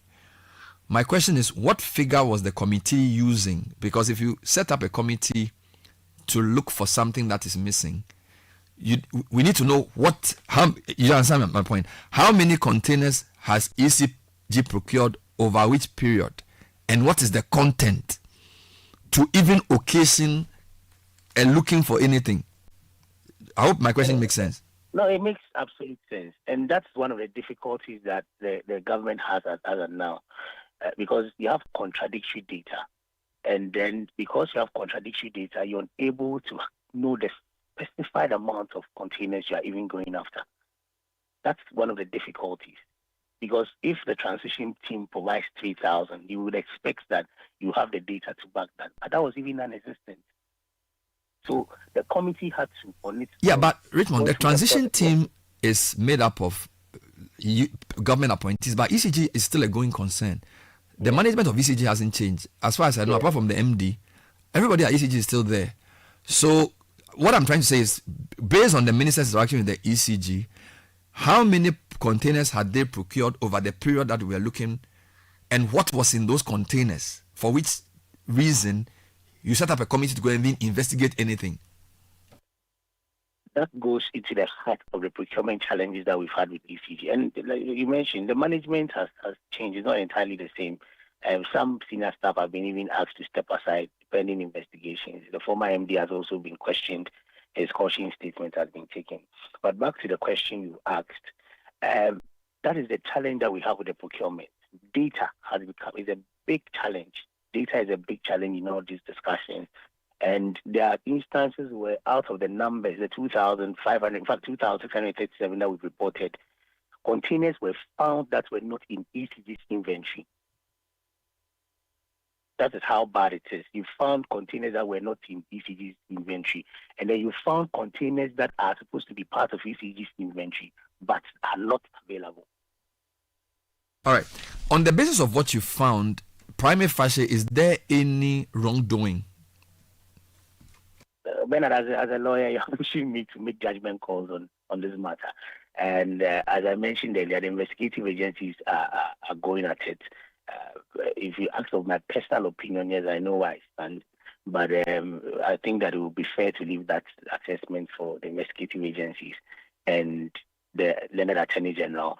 But the assurance you have from government and the Minister of Energy and Green Transitions is that anybody found liable or culpable definitely will answer for this. This is not a matter that will be swept under the carpet. The people of Ghana will be briefed at all material time to have the requisite information, and we will still impress on the Attorney General and the investigative bodies to proceed with prosecutions where people are charged. And once they've invited people, that suggests that definitely. So is the committee's work? Is the committee's report ready? The committee has shared a preliminary report. We shared a preliminary report on the subject, but investigations are still ongoing. So I want to distinguish in what the committee is doing an investigation. So the committee is doing like an auditing job, and then there's an investigation that's taking place separately or based on what the committee has done? No, both. So the National Security already was conducting some investigations.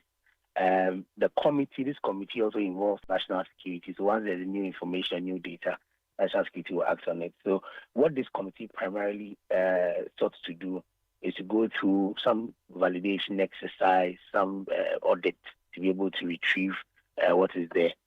But definitely, once there's any information that is relevant to the security agencies, once they are there, they will definitely pick it up as well. So when will we next hear from you in relation to who is culpable for this? Do you have any timelines you're working with? We are counting solely on investigation bodies and then the Office of the Attorney General to be able to advise on the way forward. All right. Thank you. That was Richmond Roxon, who's the communications head for the Ministry of Energy. 8:07. Let's bring you tech and social media trends, and then we'll see where the chips will fall. Caleb.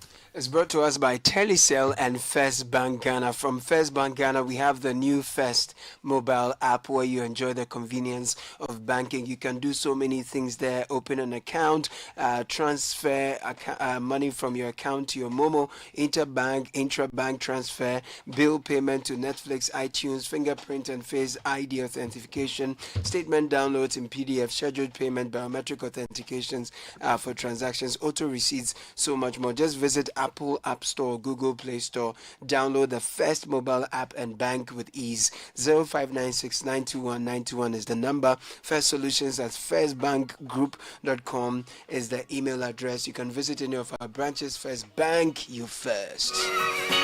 Mr. Graham is joining us with the segment. Susu, thanks for joining us. Good morning. Morning. So the first thing I'll start with is the Black Star squad for the Unity Cup has been released. All right. And despite the initial report you saw on social media that Baba Rahman was in the squad, this was not true. So Baba Rahman was spotted at the camp because allegedly, because he lived in London, he has a house in the area. Remember, he played for Chelsea for many years. And he was just visiting some friends in the camp. That's why people thought he had returned to the Black Stars. Where does he play now?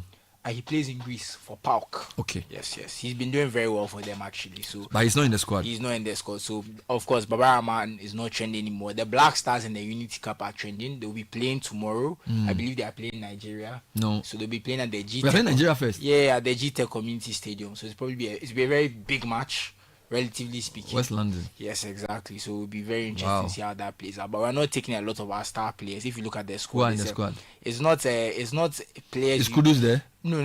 Semenyo? No. It's Jordan. Not, exactly. It's very few of the top players. They've kind of trimmed it down to kind of give other. Jordan is there, but give more other players a chance. I agree. They say Nigeria going to go also. They don't say because your players are not there. We don't want that to. Look, this is a friendly tournament. Sure.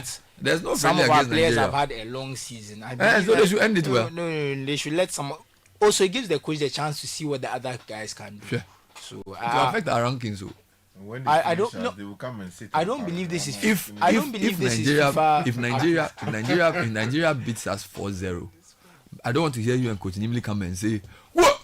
The coach." But I won't say the coach is not good, but it's not Unity Cup down this side. No, the coach is not good, but it's not Unity Cup down this. I'm just saying. This is not. I don't even think this is a FIFA sanctioned tournament. So it won't affect our ranking. I don't believe so. I'll have to check. But you have to check. Yeah, check before you have it. But if you look at the squad, I mean, Jordan Ayew is there. He's the most high-profile player. Tizigi is there. Benjamin Asare, Gideon Mensah, Salisu. Those are like the high-profile players. A lot of the guys who are in the squad. So where are the rest of them? Where are they from? They are I want to hear their names. They are from around. No, we'll discuss on Sports Panorama. So you don't worry. I don't want to give out the preview. So what is this? So I will discuss it. If you don't know the players. I know their names. I know. I have the squad list. No, what I'm saying is that you don't know who they are. Oh no, I know who they are. Are they proper players? Oh no, some of them have been in and around the squad. Some of them are bringing them back. Someone like Ashimeru, he hasn't been Majid in Ashimeru. Exactly. So they brought him back. Okay. Afena Jan is back in the squad, so it's not like some of these people have not played. These are players we know. It's more so that he's testing them. So let's give him a chance. You can never be sure. Yeah. So the Ghana card is in the trends. So this follows a proclamation by John Mahama that President John Mahama that will be using the Ghana card for tolls and other stuff. Okay. And he made mention of. If they see your car, now your Ghana card is linked to your car registration. Is it chip embedded? It is chip embedded, right? The Ghana card. It's chip embedded. So they were talking about how now they'll be able to use your car registration to bill you directly. So they'll send you a Momo prompt or straight to your bank account. So no more having to, have people at the toll gate pay for. I'm sure some people have gotten, the text message that says, "We are warning you, you've been speeding, your car was speeding at this time and this place. This one is a warning, the next one is a fine." Me, I've not gotten some before because I drive well. But so some people have gotten them. So it's like they are showing us that they are working. So wonderful. Yes. Al Nassr is in the trends. Why? We're hearing that Cristiano Ronaldo is going to end his association with Al Nassr. Where is he going now?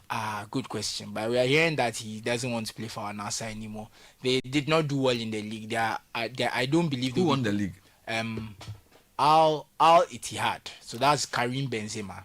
And N'Golo Kante and Fabinho. Yes. Now I know the teams by the players who play there. Exactly. There's another one that Fabinho plays. That's Al Ali. They won the AFC Champions League. And then Ronaldo's one is Al Nassr. Al Nassr, yes. And there's also Al Hilal. That's where Neymar was before. But they have Mitrovic, Milinkovic. They have Mitrovic, Milinkovic, Savic. Hey, proper players. And I can't remember. But yeah, But the Sevilla one, they don't sit up. Etifak. Oh, they were even paying Jordan Henderson. You know, he said most of the salary he was promised, he didn't get.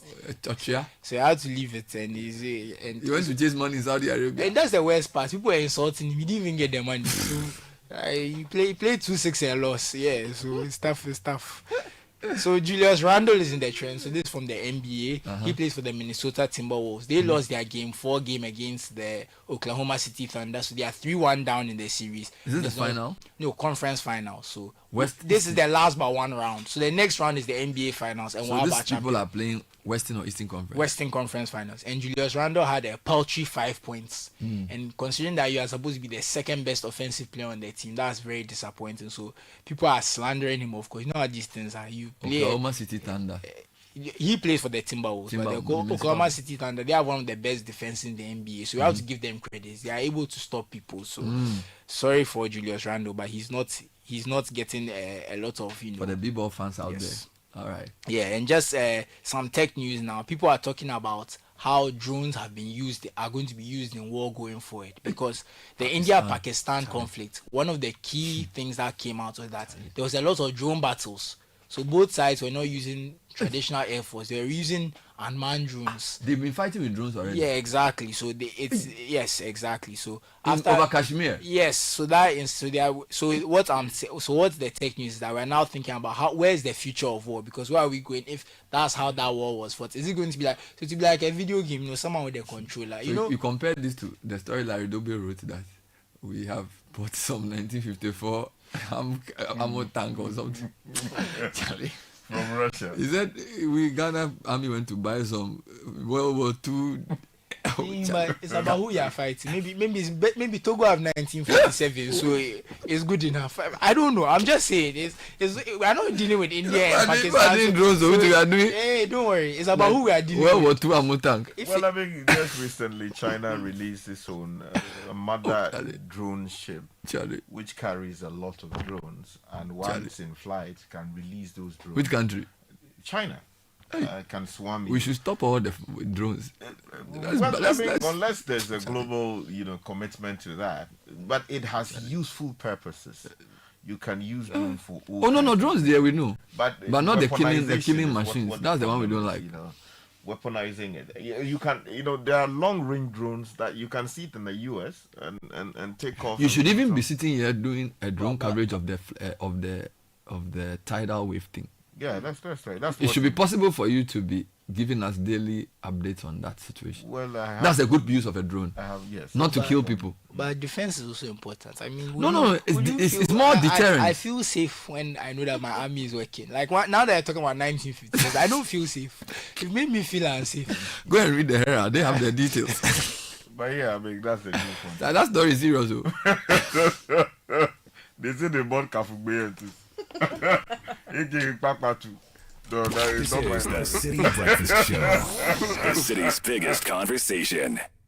Since 1894, we've witnessed the evolution of a brand and proudly partnered with its people on the path to prosperity. From the ink-stained ledgers of the past to the lightning-fast transactions of today, First Bank has consistently adopted, embracing innovation while cherishing the legacy of our heritage and making giant strides across the globe. It's not just about banking, it's about enabling your success generation after generation. Our legacy defined the past, shaped the present, and in 2094, we will still be fostering financial security and stability for future generations. We are helping to create a future where the possibilities are infinite, the opportunities borderless, and where the world looks up to Africa. Let's awaken the giant in you. You first. First Bank.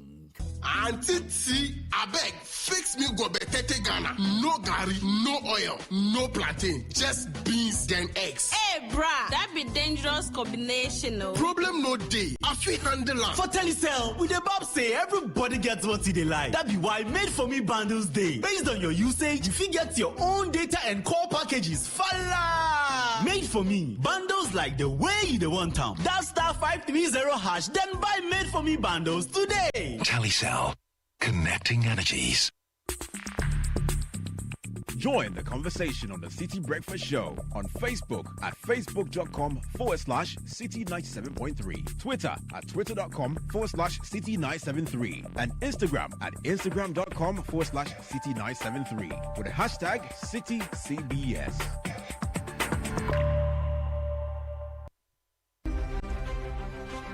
Visit West Africa's largest and longest running mining and power exhibition and conference, WAMPEX. It's happening from the 28th to the 30th of May 2025 at the Accra International Conference Center and the Grand Arena. This is the opportunity to engage with over 5,000 participants, including industry professionals from across the region. Don't miss out. Register now and be part of the future of mining and power in West Africa at www.wampexwestafrica.com. Headline sponsors Metso, Goldfields. Other sponsors B5 Plus, Newmont, Anglo Gold Ashanti, Zigen, Stanbic Bank, Hexagon, Protea Coin, Mantrack, The Bank Hospital, and Rand Refinery. This June, the business wave is back and it's bigger than ever. The City Business Festival 2025 on Citi FM and Channel 1 TV, where it's all about business.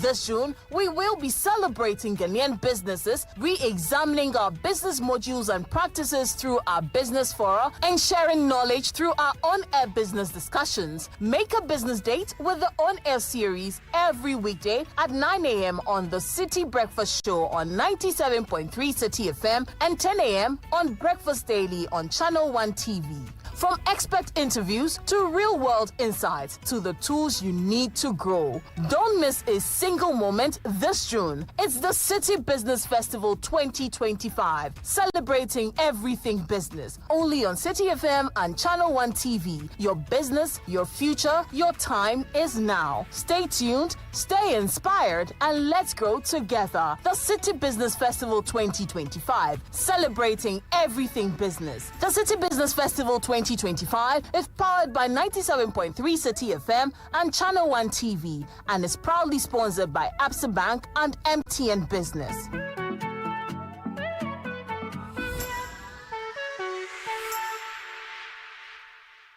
and shine, it's another day to stay on point. Toast to spread, it's still on point. Fortune spread, it's all day long. Still on point, yes, it's still on point. It's still on point. Fortune spread, it's still on point. For your bread, it's still on point. For your toast, it's still on point. It's yummy, delicious. It's still on point. Still on point, yes, it's still on point. It's still on point. Still on point, yes, it's still on point. It's still on point. For your toast, it's still on point. It's still on point. Fortune spread, it's yummy, delicious. It's still on point. Fortune spread, delicious, creamy, and always on point. This advert is FDA approved. At Phoenix Insurance, we make the unpredictable predictable and the uncertain certain with our range of products, including motor insurance, fire insurance, engineering insurance, marine insurance, accident insurances, and all types of bonds. We have you covered. We also support you with risk management advice to enable you stay focused on your business. Take a policy with Phoenix Insurance today. We help you rise from adversity stronger and more secure. Contact us on 0302 246319 or 0302 246644. Phoenix Insurance, a delightful service experience delivered with wisdom.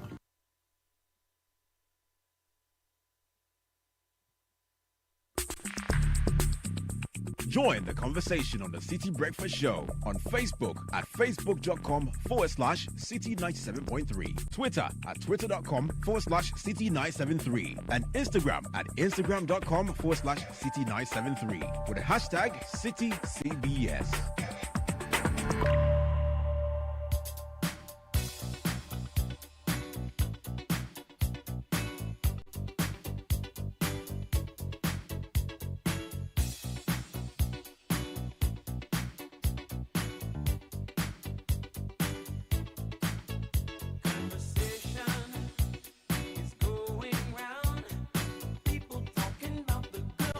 Come to town, lovely lady, pretty as can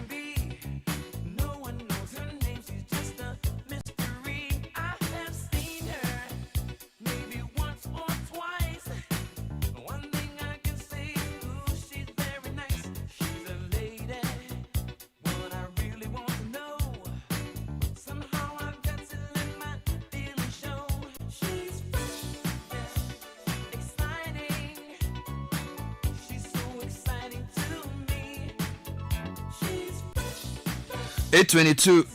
Now, beyond the containers, there's also the puzzle of transport fares and what it will take for them to reduce. Indeed, all fares. Yeah.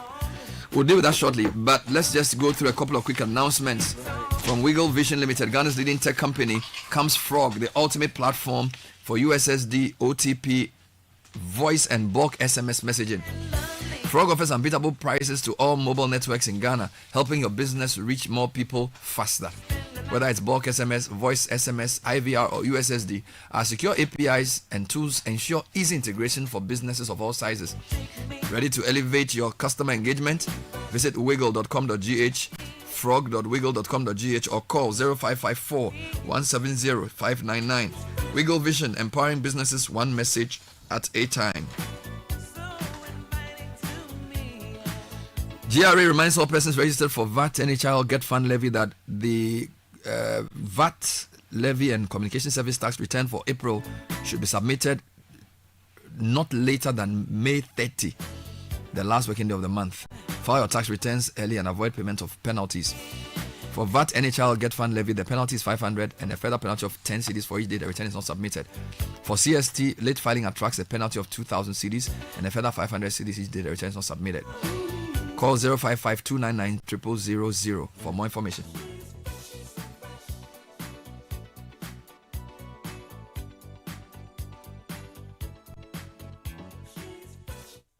Don't buy an inferior mattress at a cheap price thinking you're swerving.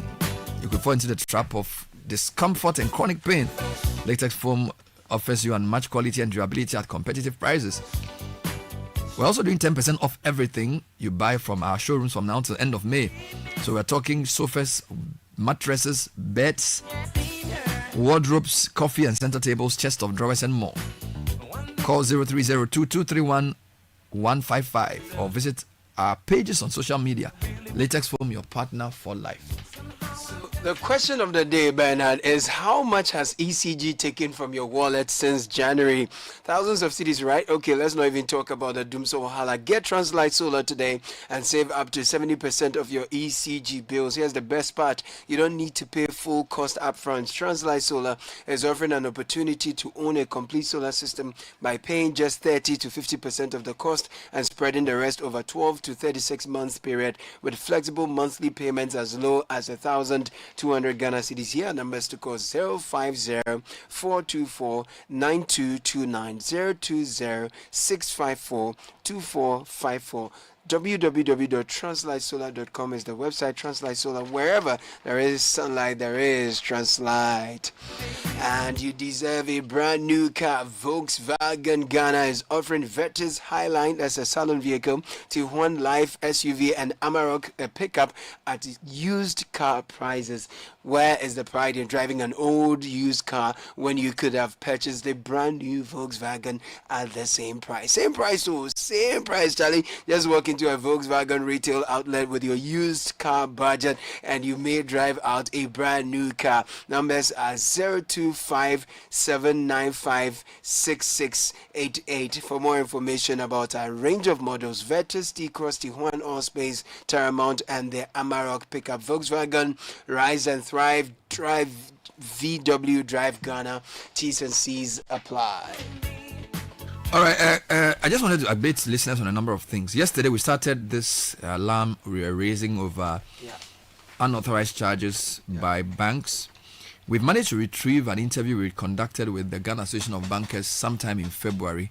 And later in the interview, we'll bring it in the show, we'll bring that to you because the issues are very germane. The team is in touch with the Bank of Ghana, forwarding your messages to them, waiting for a more substantive response from the central bank. We have made to understand that you cannot be charged for essentially pulling money from your own account into your mobile money unless you do a proper transaction. So removing money from your account, from your bank, or sending money from your Momo, it's essentially like you're being charged for depositing money. So if I took 1,000 cedis in cash and I went to a bank, I don't think I should be charged for putting the money there because there are regular charges already. There's COT and all those things. So why should I be charged for basically depositing or withdrawing money from my own bank account without necessarily performing a mobile transaction? So we will do a follow-up on that before the show ends today. Number 2, we'll give you an update on the Ghana Embassy in Washington. And I have a couple of things to say. I think initially I said on air that there was a New York office. I'm not sure of that now, because I keep getting complaints that people in the US may not be able to access services of the embassy in there. My lecturer who's there now yesterday got in touch to say he's struggling to get a visa for his son and all that. So they want to know the alternative to the closure, as the place has been shut down or closed. What's the alternative for those who need the what is the timeline? Exactly. So that's the second point that I'll get, but I feel like we need to get into what are the issues. So speaking about that, there's an embassy in Washington DC and there's a consulate in New York. Okay. I don't know what the difference between a consulate and an embassy is, but clearly it's not the same thing, which is why. And then I think they have another office in Massachusetts. I suspect, I stand to be corrected. So a consulate helps citizens of a country in another country, whilst the embassy is how other nationals maybe that's what contact their country. So consulate service, like I'm in New York and I need help because they are looking for some forms. They said I need a job, and they said, okay, produce a police report. I go to my consulate and I say, look, I'm a Ghanaian. Can you help me get that? That's consular services provided for citizens. So that's happening in New York. Embassy services are like a Caribbean guy or somebody from Tibet wants to come to Ghana, and then he has to get a visa. That's what happens. But do you know the details of this? So it was announced on Monday. So this is how the story kind of came out by the foreign minister, Mr. Honorable Okucheto Ablakwa, that the embassy in Washington DC is closing because they are trying to restructure and overhaul their systems. And audit, and there's going to be an audit. That's part of the reason it's closed, because one of the things he described was there was a employee by the name of Fred Quarting who allegedly created a fake website. Like, it kind of was an overlay on the website. So if you go to the embassy website, it will redirect you to his personal travel and tours page, where he was charging Ghanaians fees to do what he could have done. So it was like he was charging them extra to do what they could have done. So it's almost like he was he used the page to kind of make himself a middleman to, get his share, and he was charging them from between $30 to $60. Okay. I used the word allegedly already. Unless you want him to say it in ever. He said it already. I used the word allegedly. Thank you. So they've recorded, and then the IT department has been dissolved because he was part of the IT department, and the Auditor General is going to kind of do an audit. So that's the main issues that are happening. They said they will be open in a few days. So that's what we've heard from the foreign minister. So that's the main thrust of the story. All right. Now, there are a couple of questions there. Why only one person? Because this looks like a complex web, right? If people have to access embassy services, and somehow this guy manages to direct them to his own page, and for like 4 or 5 years, the embassy did not know. Do you get it? So I feel like there needs to be a broader investigation into the matter. And then, of course, the second question Sky asked, why do you close down the whole embassy because of this? Unless, of course, that's in answer to the first question I asked, that maybe they believe that more people in the embassy are complicit, and therefore they feel like they can't have anybody do anything there until they get to the bottom of the matter. All right? And then there's a third question of why they should announce in public that they have closed down the embassy. According to an MP, it makes Ghana unpopular. I don't think that's really the issue. Well, if the embassy is closed, people have to know that this is the case. Yes. So for me, I think that the issue of the reputation is not. I think the reputation has already been damaged by the wrong act that was done. So, yes, and they've also recalled all the staff. So who are there? That's and is this guy a Ghanaian who was employed there? Well, they said local staff, so I'm going to assume from the use of local staff. He wasn't sent from here. Ghanaian living in America who was hired. So it wasn't like he was sent from Ghana. Exactly. Okay, fair enough. All right. Let me come back to the economic matters. So this is something just to give you an update. Bernard, I thought I could just... You chip in on a couple, eh? All right. So containers or the two of them. The two issues. I think, first of all, on the containers, I think there has got to be clarity. Yeah. Because with the greatest respect, I do not think the interview this morning has been able to clarify what the vexed issues are. After all the struggles, you did your very best, but it must have been from the ECG side of things, because the whole country was made to believe that some containers belonging to the ECG all of a sudden vanished. into thin air. Into thin air. And as someone who did some work with respect to shipping and all of that, it was so curious that containers would just wake up one morning and then leave where they are supposed to be. Months on, it was just yesterday that I was asking the question, what's happening with these containers? Today As if you knew. Maybe he was listening to you. Today we got news that, the containers have been found. First of all, as you rightly questioned, how many containers was the ECG expecting? What was the target figure? Exactly. What was the target figure? We need to know. We were expecting 5,000 containers. Then if you say that you cannot raise 2,000 or 1,500 or 3,000 of them, then there is clarity. Now, to be fair to him, he said that the minister had two briefings. The first briefing mentioned 3K, and the second briefing said 2.5, which is what made them suspicious. That the same transition team is giving us two figures for containers. And because they are new, they couldn't know exactly the full figure. But you see, that's what he said. We are 5 months on. If ECG commissions someone to bring in containers, the records will be there. These are not word of mouth transactions, right? Yeah. These things are discussed and reduced to writing. Yeah. So you need to summon the records, look at the records, and match the documents with what has been delivered. Because whether or not a container has been delivered, the evidence will be there at the port. These things are in electronic form, so you can always follow the electronic trail. So I think that merely creating the impression that containers were missing, we were told that they went outside and found some containers in some people's factory. Yes. They were melting some and exporting them. As we speak, we have not had an update on that. And we don't know the exact number of those. So in the interview, I couldn't establish how many were even found with those people. Exactly. Because when you asked him, he said that, that's one the still being investigated. No, I think, look, if we are really, really serious about sanitizing the power sector, I think the ministry has got to come out clearly and tell us what exactly. So issue a full statement. Full statement. We want absolute clarity. Or share the report, because a committee was set up to investigate the thing, and presumably presented a preliminary report to the minister. If that report were made public, maybe to answer some of the questions you asked. Yes, it has to be. And the minister must organize a press conference on this particular matter or issue a statement. If they got it wrong to some extent, I think the ministry should come out clean and say, maybe we created a wrong impression and this is how we correct it. That is for the ECG, because if we lose public confidence in the ECG, people will continue to do what they are doing to rip us off. Good. It is important we fix that problem. But then, where does culpability lie? Is it ECG that or the... Because it looks like, this is my challenge. ECG hasn't said anything, and it worries me. This whole discussion about the power sector, every day, even yesterday, the US ambassador said ECG is bleeding. We never hear ECG people say anything. Meanwhile, they are people who collect salary. They are people who... I'm like, ECG cannot just assume that they won't say anything. Containers missing. Why is it that NH Mission is talking? Where is ECG staff? Where is ECG senior staff? Where are the people who work in the company? Why aren't they saying anything? You get it? If they are being slandered, they should issue a statement.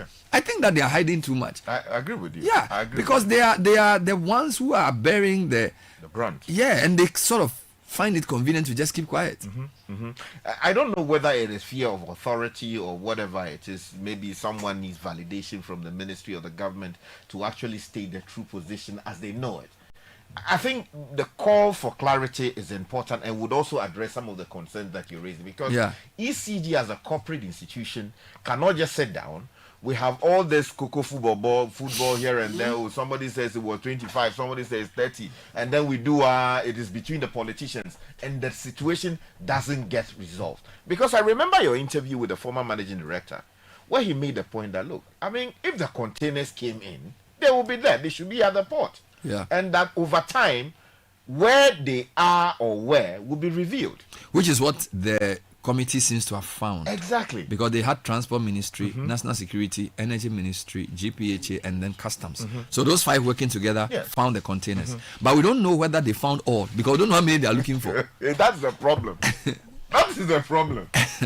Ordinarily, information is supposed to bring clarity and understanding. But I kind of feel like the ministry may have to revisit their communication plan for this, because but maybe God is in the miracle business. You've lost 1,300 and you found 2,600.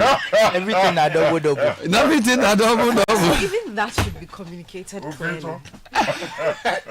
You know, this is serious. Okay, so let's move to the next. Okay, are you done with the ECG? I wanted to touch on the consulate thing. Yes, so yes. Clarity must come from the ministry, right? So the minister, we appreciate that he's sharing information. We're talking about ECG sharing information. Now the minister is sharing information. Which minister? This is Foreign Affairs Minister. Okay, we've moved to the second issue now. Yes, he's using his Facebook to share information. Some are of the view that for such official information should be communicated on the letterhead of the ministry, for example, and then shared and all that. No, but the world has changed. Well, that aside, it's important. I mean, my thing I really want to know is what's the alternative? So if you've shut down the place, investigation must be done by all means. We need to know. I mean, the nature of it is. Let me read what he said. Then you can ask the question. With firm support from the president, I've carried out the following drastic and decisive actions following the damning findings of a special audit team I put together a couple of months to investigate alleged corrupt practices at the Ghana Embassy in DC. 1. The immediate dismissal of Fred Kwarting. Mr. Kwarting was a local staff recruited on August 11, 2017 to work in the embassy's IT department. According to findings and his own admission, he created an unauthorized link on the embassy's website which diverted visa and passport applicants to his company, Ghana Travel Consultants, where he charged extra for multiple services on the blind side of the ministry and kept the entire proceeds in his private account. His illegal extra charges, which were not approved by the ministry and parliament as required under the Fees and Charges Act, range from 29.75 USD to 60 per applicant. The investigations reveal that he and his collaborators operated this illegal scheme for at least 5 years. This conduct has been reported to the Ghana Attorney General for his possible prosecution and retrieval of funds obtained through fraudulent schemes. So that's 1. 2. All Ministry of Foreign Affairs staff posted to Washington Embassy have been recalled home with immediate effect. 3. The embassy's IT department has been promptly dissolved. 4. All locally recruited staff at the embassy have been suspended. 5. The Auditor General has been invited to conduct forensic examination of all transactions and to determine the total cost of this elaborate fraudulent scheme. 6. Ghana's embassy in Washington, D.C. shall be closed for a few days from today as we finalize ongoing restructuring and systems overhaul. Any inconvenience these radical measures may cause visa and passport applicants is regretted. President Mohammed's government will continue to demonstrate zero tolerance for corruption, naked conflict of interest, and blatant abuse of power. So... how few are the days? I think it's clear. For me, I think the actions are very thorough. Yeah. Right? Because you don't know the extent of the thing. Yeah. If people keep working normally, they may hide evidence. True. So I think the only thing missing should have said, we are closing the embassy for maybe 2 days or 3 days. It was closed yesterday. Yes. Today is Tuesday. Yes. So in lieu of the closure, where can you find services if you are within the jurisdiction? It's a fair question. It's a fair, but sometimes I feel like if you want to solve a problem of this nature that you don't know the full size, because guy, you can't tell me that for 4 years since 2017 or whatever, somebody has been doing 5 this. years. You get me? So maybe one guy is a 4 guy, but they are obviously other people who know. I mean, you've tried to apply for a visa. It cannot be just one person. And speaking, the Africa reports claim that they spoke to a NIB official who claimed that this was reported in 2020 and nothing was 2021, and nothing happened. So it's not even. It doesn't seem like it's something that he came to find. It's like he came to see a report. It's like, this report is here. What happened? So so Sky, my point is that if it may be inconveniencing to shut down the embassy for a few days, but I think that all things considered, definitely a lot of people in the embassy have questions to answer. You can ask Ghanaians their experience. Look, on this show, people send you comments about it. Somebody's passport even got lost in the Washington place there. So there's a lot of issues. So I think that he's been transparent in telling us what he wants to do.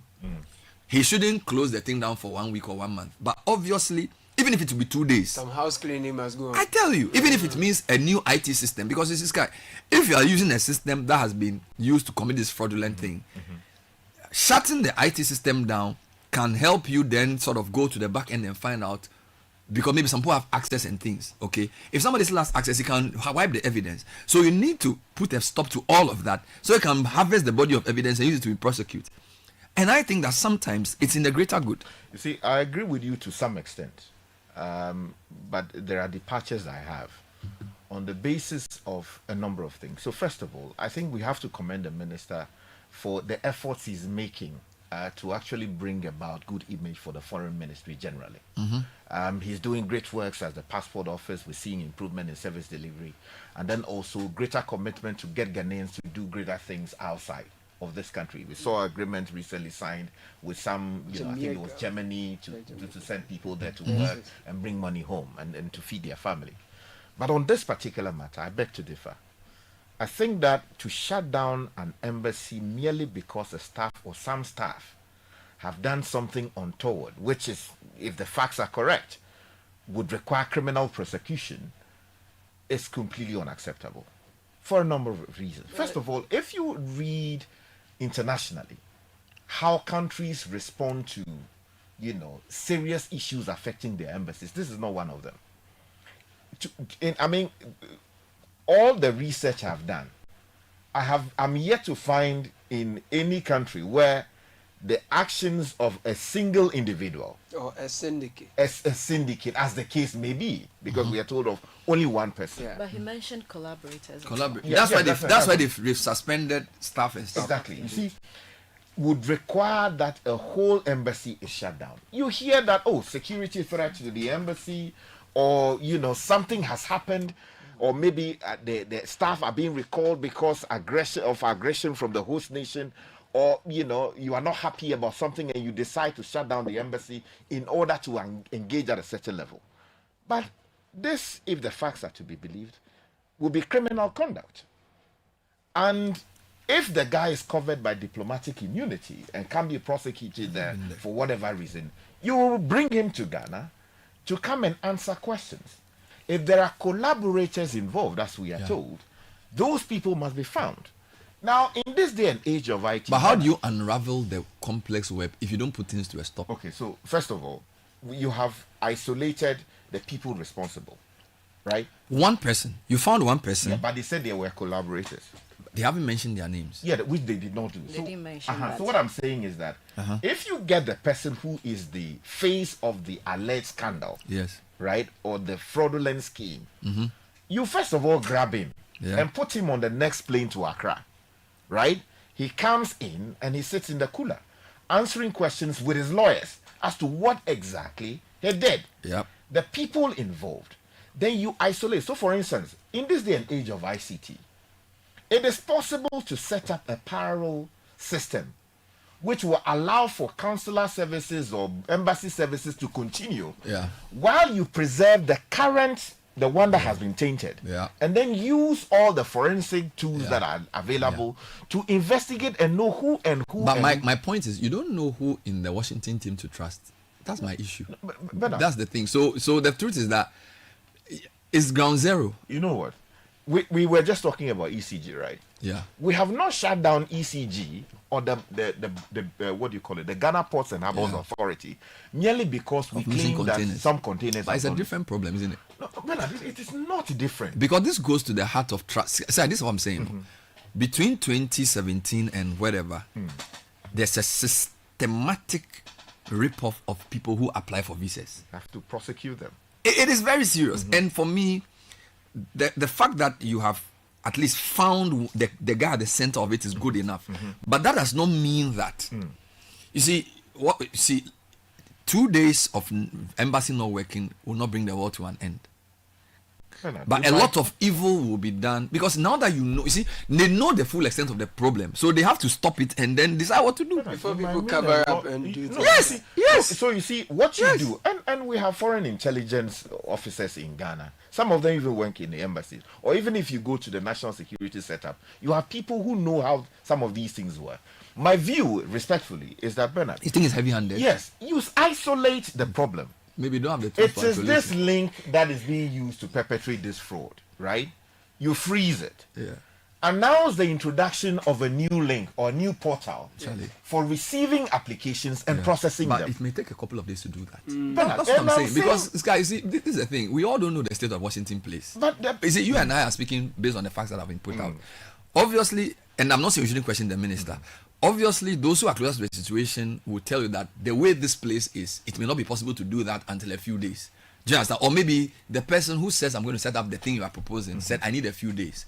What I'm saying is that in the quest to bring back confidence, sometimes to bring back confidence, you have to stop everything. Because if somebody wants to apply for a visa tomorrow, having heard that they were being raped, you may say, look, let me even hold on. Okay. If my only thing I agree with is that it was too open-ended. He should have said the embassy will be closed for 2 days while we reboot, so that people can plan. That's the only problem with this. Do you understand? The idea of stopping operations for a day or two is not an issue if it was time bound. But what is happening is that it may be on for like another 2 days. A few days could be 3 days, 2 weeks. That's the problem. That's the problem. That's the problem. So let's agree to disagree that you believe that they could have had a better way of doing it whilst the system is running. I am saying that I have no problem with 1 or 2 days, but I want it to be close-ended. But I hope you agree with me that it cannot be just be one person. No, of course. I mean, it cannot be one person. I want to say, I also disagree with you. That how difficult should it be to redirect the services? You see, me, I'm not an IT person, and I don't know how they do these visa things manually. But ordinarily, what I know is that when a place like that emerges, is a crime scene, and you cordon off a crime scene for a reason. You want to, because you see, Sky, if you send an investigator to a place, he wants to be able to see the thing in the state of the. You just understand, like somebody has been shot in a place. You cordon off the place. The investigator wants to see and reenact the thing. If you are running the system at the same time as doing that, you won't find the full thing. That's my view. Bernard, I want to say that I disagree with you on the sense that on the length of time. If you are fixing a problem and you have to close it for 2 weeks or 2 months, I'm okay with it. Because this is a very serious problem that needs to be dealt with. Yeah. Like you said, to bring back trust. Yeah. We were here when COVID happened and we closed our borders for how long? We didn't die. Yeah, that's what I'm saying. So you agree with me? But what I disagree with you about is the length of time that. No, I'm just saying that they should have given us a certain window. Yeah, that one would be nicer. But I'm saying that whatever even. Then you are on my side. I'm just, it's a slight one. It's not like I completely. It's a slight design. For me, whatever length of time. On this. Because I kind of feel that you're going to disrupt people's lives, and so it's not. We're thankful for the message. We're thankful that you anticipated the inconvenience that you say will last a few days. Yeah. But however many those few days are, it would have been. Okay. It would have been I want better. to bring a broader issue, Sky. I want to bring a broader issue. I also want to say, even the inconvenience. Who's more inconvenienced by a disruption, and you can eventually come, or they were frauding you? I think the frauding is where this inconvenience. I understand what you are saying, but I'm just saying that. So it means that those who even had visas may have been ripped off. So you had a visa last year, you were paid. You paid $60. Our sources are indicating that the embassy will be open this week. New staff are being deployed there. So okay, no problem. Yeah. I wanted to bring up something, Seth. You know, there seems to be a trend. Okay, just before you do that, Bernard. Okay. Imagine if you are saying that you are recruiting new staff, you are sending them. Imagine if we use the presidential jet to transport the people we are sending there in advance of the closure. And then we say that, okay, these are the new staff who have come in. Yeah. They are in Washington. You, A, B, C, D, T. Stand aside. Stand aside. Take them by surprise. Exactly. They shouldn't have waited. Yeah, Sky, but you are talking about the ideal. What I'm saying is that we all don't know. Anyway, okay, whatever. I'm saying that there's a general feeling I get scanning the news. So the containers matter. A lot of panic was put in the system that something untoward has happened. Now the story in the graphic today does not resolve the matter. In my view, it brings more confusion. All right. Then we've had Cocoa Board too. You see, so what I'm trying to say is that could it be that a lot of the new duty bearers are in a hurry to show that they are uncovering things, and therefore they are not being thorough before they come out? You get it? Because there's a lot of things you can say about something that's going wrong somewhere. Whether it's One to Me has done something, they went to governor's house that he has put something there. They found out some money, Cocoa Board has paid some money to One to Me. Now they say they are missing containers. I'm trying to jumble up, but I get a sense that there's a certain haste for reporting that we have caught people, which sometimes comes at the expense of a thorough investigation. In fact, if you take even the AG, the press conferences he gave around the Edubuahin matter and the other matters, SkyTrain and stuff, it feels like I think investigators prefer quiet investigations so that they will be abreast of the full facts. Then when they go out to speak, they are on all fours. It seems to me as if there's some haste which may inadvertently affect the success of the AG's work. Because if you put the information out there, even imagine if I'm a collaborator with a criminal and you said this guy is a thief, Otilo, I'll sell everything, I'll run away. Do you get it? If like you waited and say, oh, there's nothing going on, the guy is still working there for 6 months, you get it, then you can catch everybody. So I don't know whether it's permit me, maybe I'm mixing things up. But the ECG thing for me, it's some way. So you see, in my respectful view, if you take over as a government and you have some concerns about possible inconsistencies in the numbers you have been given, in order to establish what is the true state of affairs, what do? You order a forensic audit so that all the traces can be done. You can get the Big Four to do their own audit. These are very respectable institutions. They'll get into the matter, investigate it, and present a report. That report will be referred to maybe the Attorney General for scrutiny and a legal opinion as to whether there should be culpability and prosecution thereof. You understand? So on the basis of that, if the report lands, and then you tell us that, look, based on evidence, collected by the Big Four, or maybe one of the Big Fours, right?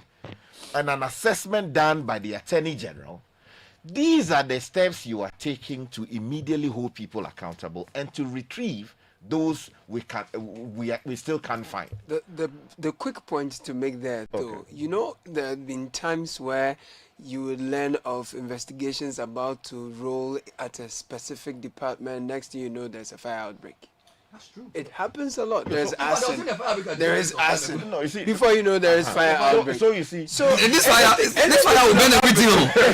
And you won't find any. There was a fire at GRA near Circle. Correct. And that fire apparently was around the time they were trying to investigate something. The fire came from heaven and destroyed everything. It came from heaven. It's like the light. The fire of Elijah.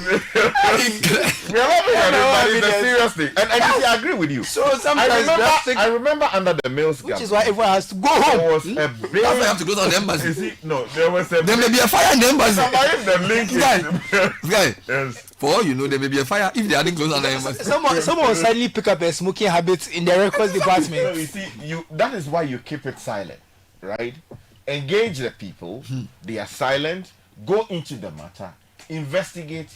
For instance, I mean, the Auditor General, every year, they are coming out reports. We are not banning every office because people have done wrongdoing there and they don't want the Auditor General to expose it. I remember under the Mills government, and when we had the issue concerns about drugs being imported and whether they are in the right shape or form, all of a sudden, the Ghana Health Service, warehouse, bent down completely, bent, and as we speak, we do not know medical stores. Exactly, medical stores. So that matter is also there. Yeah. So yes, those are genuine concerns. But I'm as a counter argument, I'm saying that yearly we see the Auditor General. They do audits. They expose people. They hold them accountable. In some cases, they retrieve the losses. So it is possible for us to use that model, investigate the matters before a public official comes to speak. Yeah. But speaking ahead of time, and then now evidence is emerging that, these things, they are not missing after all. They were still in the port, now you have found them. You're missing 1,003 and you found 2,006. I mean, it's miraculous. Christ is working. Why we overthinking this? Christ is working. Stop bringing my Savior into this matter. This has nothing to do with Christ. You remember that my good friend at the DVLA also said something to that effect, that there were some contracts that people were not doing anything and for some reason they were being paid. They were supposed to be paid. Exactly, and that they are looking into it. Yeah. How many months now? We are still looking into it. We have not heard anything. But the suspicion, Sky, this is the other issue. The suspicion between the two teams creates a lot of these issues. Yeah. A lot of times, look, even the issue of recruitment. I don't think the transition team works in good faith. I think that's the real problem. And I don't think the two sides work with the interest of Ghana at heart. I think the outgoing team, obviously despondent, no one to cooperate. The incoming team, obviously triumphant and wants to nail the outgoing team. So information sharing, they do it for the cameras. President will shake the former president, chief of staff will smile the former chief of staff. But behind the scenes, there isn't a lot of good faith. And the state suffers. So this is my thing. We need a strong state. A strong state meaning that a civil service which is permanent. A chief director whose tenure should not coincide with the political leader. The so-called permanent secretary, whose job is to steer the affairs of the state. If Ghana is important to us, we can't leave Ghana in the hands of the mood swings of NDC and MPP people alone. We have to protect institutions where there are people whose job it is to steer those matters so that the political head just comes with policy to give a tweak. What we have is that new king, new law. And new king means every law which the old king put out is not going to stand. And it's not good for the state. So now you want to even investigate something, you have to shut down the whole thing because you don't even know that the person. But there should be a system in which some of the old guards can be useful. And this is for all sectors. We are not even talking ECG or consular services. The reason we are having these problems is that we do the reset every 4 years. Sometimes even within the same government. I don't think it's the best way to go about it. So I agree with what you said. There needs to be more thoroughness. There needs to be a bit more clandestine. There shouldn't be this, let's always address the press. Oh, no. Investigations are more detailed because you want to really retrieve the money. You want to really okay, now let's move to something quickly. It's a minute to 9. I wanted to touch on something. The charges. Okay, so Salah Kopa Amotino. Mickey Mouse in the palace eating bread and chips. Where's your money? In my pocket. Where's your pocket? I've forgotten. So go out. O-U-T out. We'll do the vote. Salah Kopa. This is how my children resolve problems in the house. So I'm using it.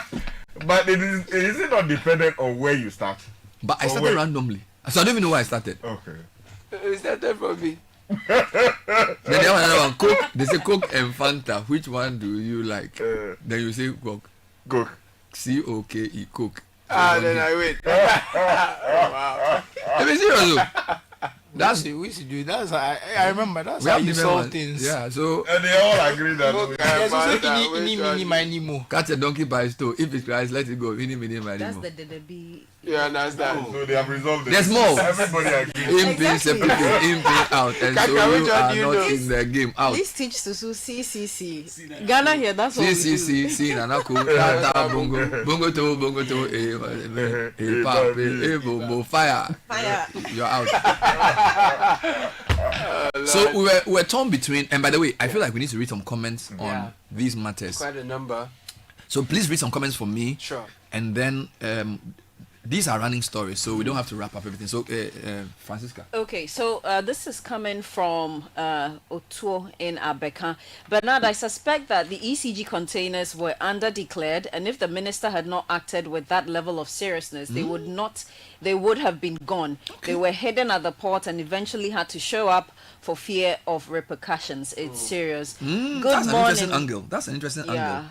Good morning. The government should just request the shipping lines to provide a list of the containers outstanding for ECG in their system and not yet released by them. This will solve the problem of knowing the total containers supposed to be at the port. Bernard, ask the PR whether the 2,000 containers were identified individually by their serial numbers or they were counted as part of the pool. This is Courage in Koforidua. Is the Energy Ministry saying that they can't determine how many containers ECG has procured in the past years? Is this a joke? Hey, Ghana. Good morning, CBS team. To clarify, an embassy is more of the diplomatic office of a country in another nation, and they deal with more of political negotiations and international relations, while a consulate is like a branch of an embassy focusing on assisting citizens, issuing visas, and supporting trade. So an embassy is more of a government-to-government relations, while a consulate provides services to individuals. That's Kevin. Thank you, Kevin, for that. And good morning, team. On the closure of the embassy issue, your host on Eyewitness News mentioned there were 2 points of consulate services and visa centers in DC. Please confirm. We will. Bernard, this is strange. Imagine the committee members are also corrupt and decide to hide some of the containers because they know the minister is aware of a lesser number than what they have uncovered. Your imagination is too creative. That's Alberto de Tony. He doesn't trust anybody. Good morning, Bernard and team. So I can confidently confirm that from where I picked my trotro today, the transportation fares have been reduced. From Tabora to Alaji to La Paz, it used to be 4 cedis 50 pesos. It's now 4 cedis. Wow. But is that 15%? To 4 cedis. Yes, but that's 50%. 50 pesos. It's 15%. 15%. That's 15%. Yeah, it's okay. 50 pesos down is better. And then from La Paz to Jolu Junction, precisely Fiesta Royal Hotel used to be 5 Ghana cedis, but today it's 4 cedis. That's good. Although it doesn't reflect the 15%, so he's done the math. But at least they have reduced, considering other factors. 5 cedis to 4 cedis. It's like they're using the wrong. It's like you go to the market, you ask for one and then they give you something, then they've used substance. 5 cedis to 4 cedis is 1 out of 5. 1 out of 5 is essentially 20%. So it's even more. I don't know what you're saying. 15% of the 5 cedis is even less than 1 cedi. But it's the 4. This is why Trotro they are fighting. There is La Paz to Jolu. 5 cedis now 4 cedis. People don't do maths well, so they will be fighting Trotro. If I reduce 5 cedis to 4 cedis, I have reduced 1 cedi out of 5. 1 out of 20%. And you are fighting Trotro. You see your life. Go ahead, read more. Okay, Bernard, the embassy doesn't handle just visas and passports. There are trade and development, cultural and security attaches. Closing an embassy for visa, passport related services is very unnecessary. Have they secured all the IT stuff? I think that's the main question. No, they said if they've secured, not even STAFF. I mean STUFF, the things. The stuff. The stuff, because that's where the thing happens. Not the staff. You see, so that is the most important thing they need is the data. So you see, the data is what they have to secure. So you see, elsewhere, they will clone the entire system. Right? They will clone the entire system so that even if you take it, they have redirected traffic for 5 years. The minister says the embassy's IT department has been promptly dissolved. Correct. That's correct. So we can. And the minister cannot tell us everything. He probably needs to do a press conference and give us a full briefing on this. I agree with you. Can we go on with more comments before we wrap this up? Okay, I'm supposed to take a break. All right. When I come back, based on the gamble, we will touch briefly on the tidal wave issue. And I was hoping to talk about transport fares, but oh no, we can do that. We can do both. Yeah, all right, stay with us. This is the Citi Breakfast Show, the city's biggest conversation. So you need a vehicle tracking system to manage your fleet. But how do you choose the right company for real results? Most tracking companies just sell you a system and leave you on your own. But at Instroma GPS, we go beyond that. With expert consultation, real-time tracker monitoring, emergency support, and constant updates, we make sure you maximize savings and efficiency. Join hundreds of businesses that trust Instroma GPS for world-class fleet management. Call 024-676-7662 now for a free demo. Instroma GPS. Your choice, your savings. Mom, please can I have some milk in my Milo? Have you tasted it? No, but I didn't see you add milk. Hey, taste it before you ask me any question. Hey, milk na chum say.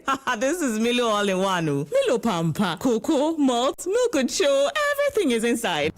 Milo All-in-One already comes with more milk. Just mix with water and taste the nourishing goodness of quality cocoa, malt, and more milk all in one sachet. Milo, the energy to go further. This advert is FDA approved. Charlie, where are you? Boss man, I'm at the bank.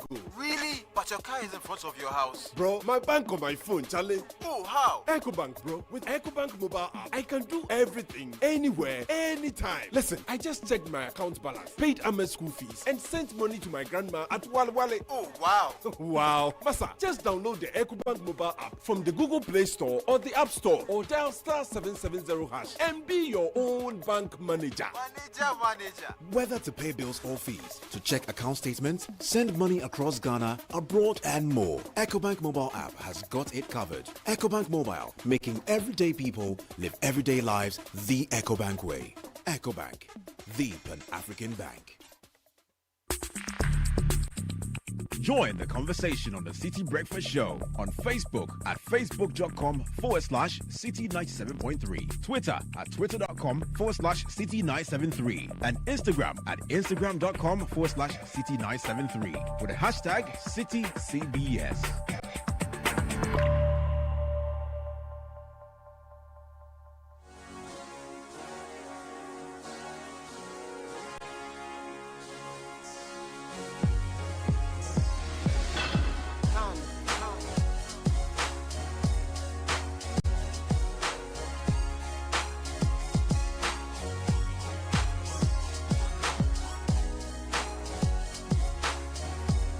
8 minutes past 9. We have a couple of interviews coming up, but we still have time for two quick topics, which we'll be dealing with shortly.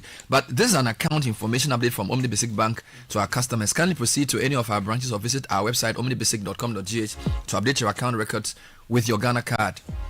For more information, call 0307 086 000. So you see, you are updating your account with your Ghana card. Your MTN and Vodafone is also Ghana card. Yes. So there should be no charges. So this is somebody's mention I'm using to do my own business. Omni Basic, not just another bank. By the way, it's important to do this because that's the only acceptable identification. It's now the single source of truth. Both Foods is definitely the number one option for the delivery of all your favorite meals from your favorite restaurants. Don't miss the exclusive 15% discount on Both Food combos from Vidaye Cafe. Order through Both Foods and enjoy savings while getting the best meals in town. Download the Both Food app today and enjoy. I'm not even sure. Yesterday they brought us some food in the morning. I want to say a big thank you to Express Pay. It was nice. You left before. We had very good breakfast. You guys ate without me. You ate without me. We were not here. You weren't here. You weren't here, so don't even start. You decided to go and do law. You went to court. We yet even had change. Now the Momo Festival train, dubbed Momo Fest 2025, is here. Join us for a shopping and musical experience from your favorite vendors and artists from the 30th to 31st of May. It's happening at Nungwa Lorry Park opposite Nungwa SHS.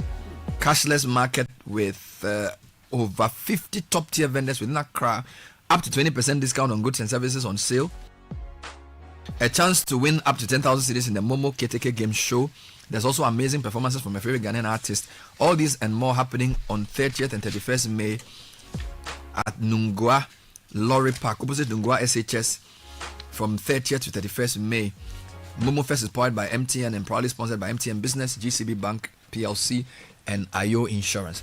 Now, the City Business Festival takes place next month. Throughout the month, we have many things. On-air series on radio and television every morning at 9 a.m. Week 1, we're talking about personal finance. Where do you invest your money in these interesting times? Very important. What does real estate investment actually entail? What's the difference between savings and investment? And how do you come up with a personal savings plan? We'll be doing that in week 1. Week 2, we'll be discussing agribusiness. Week 3, how to start and maintain your SME. And then week 4, technology. We also have the management bootcamp in the last week of the month, as well as 2 very important fora on the world of tariffs. Okay. So all of that happening in the month of June. City Business Festival is brought to you by Absa Bank and MTN Business. All right, here's a news information from GCB Bank to their shareholders. Your trusted financial partner, GCB Bank, is committed to ensuring that your shares with us continue to thrive and yield positive results. Having accurate contact information on you will enable us to communicate important updates and notifications regarding your shares directly to you. We kindly request that you update your records with the bank to get regular, timely, and relevant updates on your shares. Kindly assist any GCB bank branch and you will be assisted to do this. You may also go to gcbbank.com.gh for more information.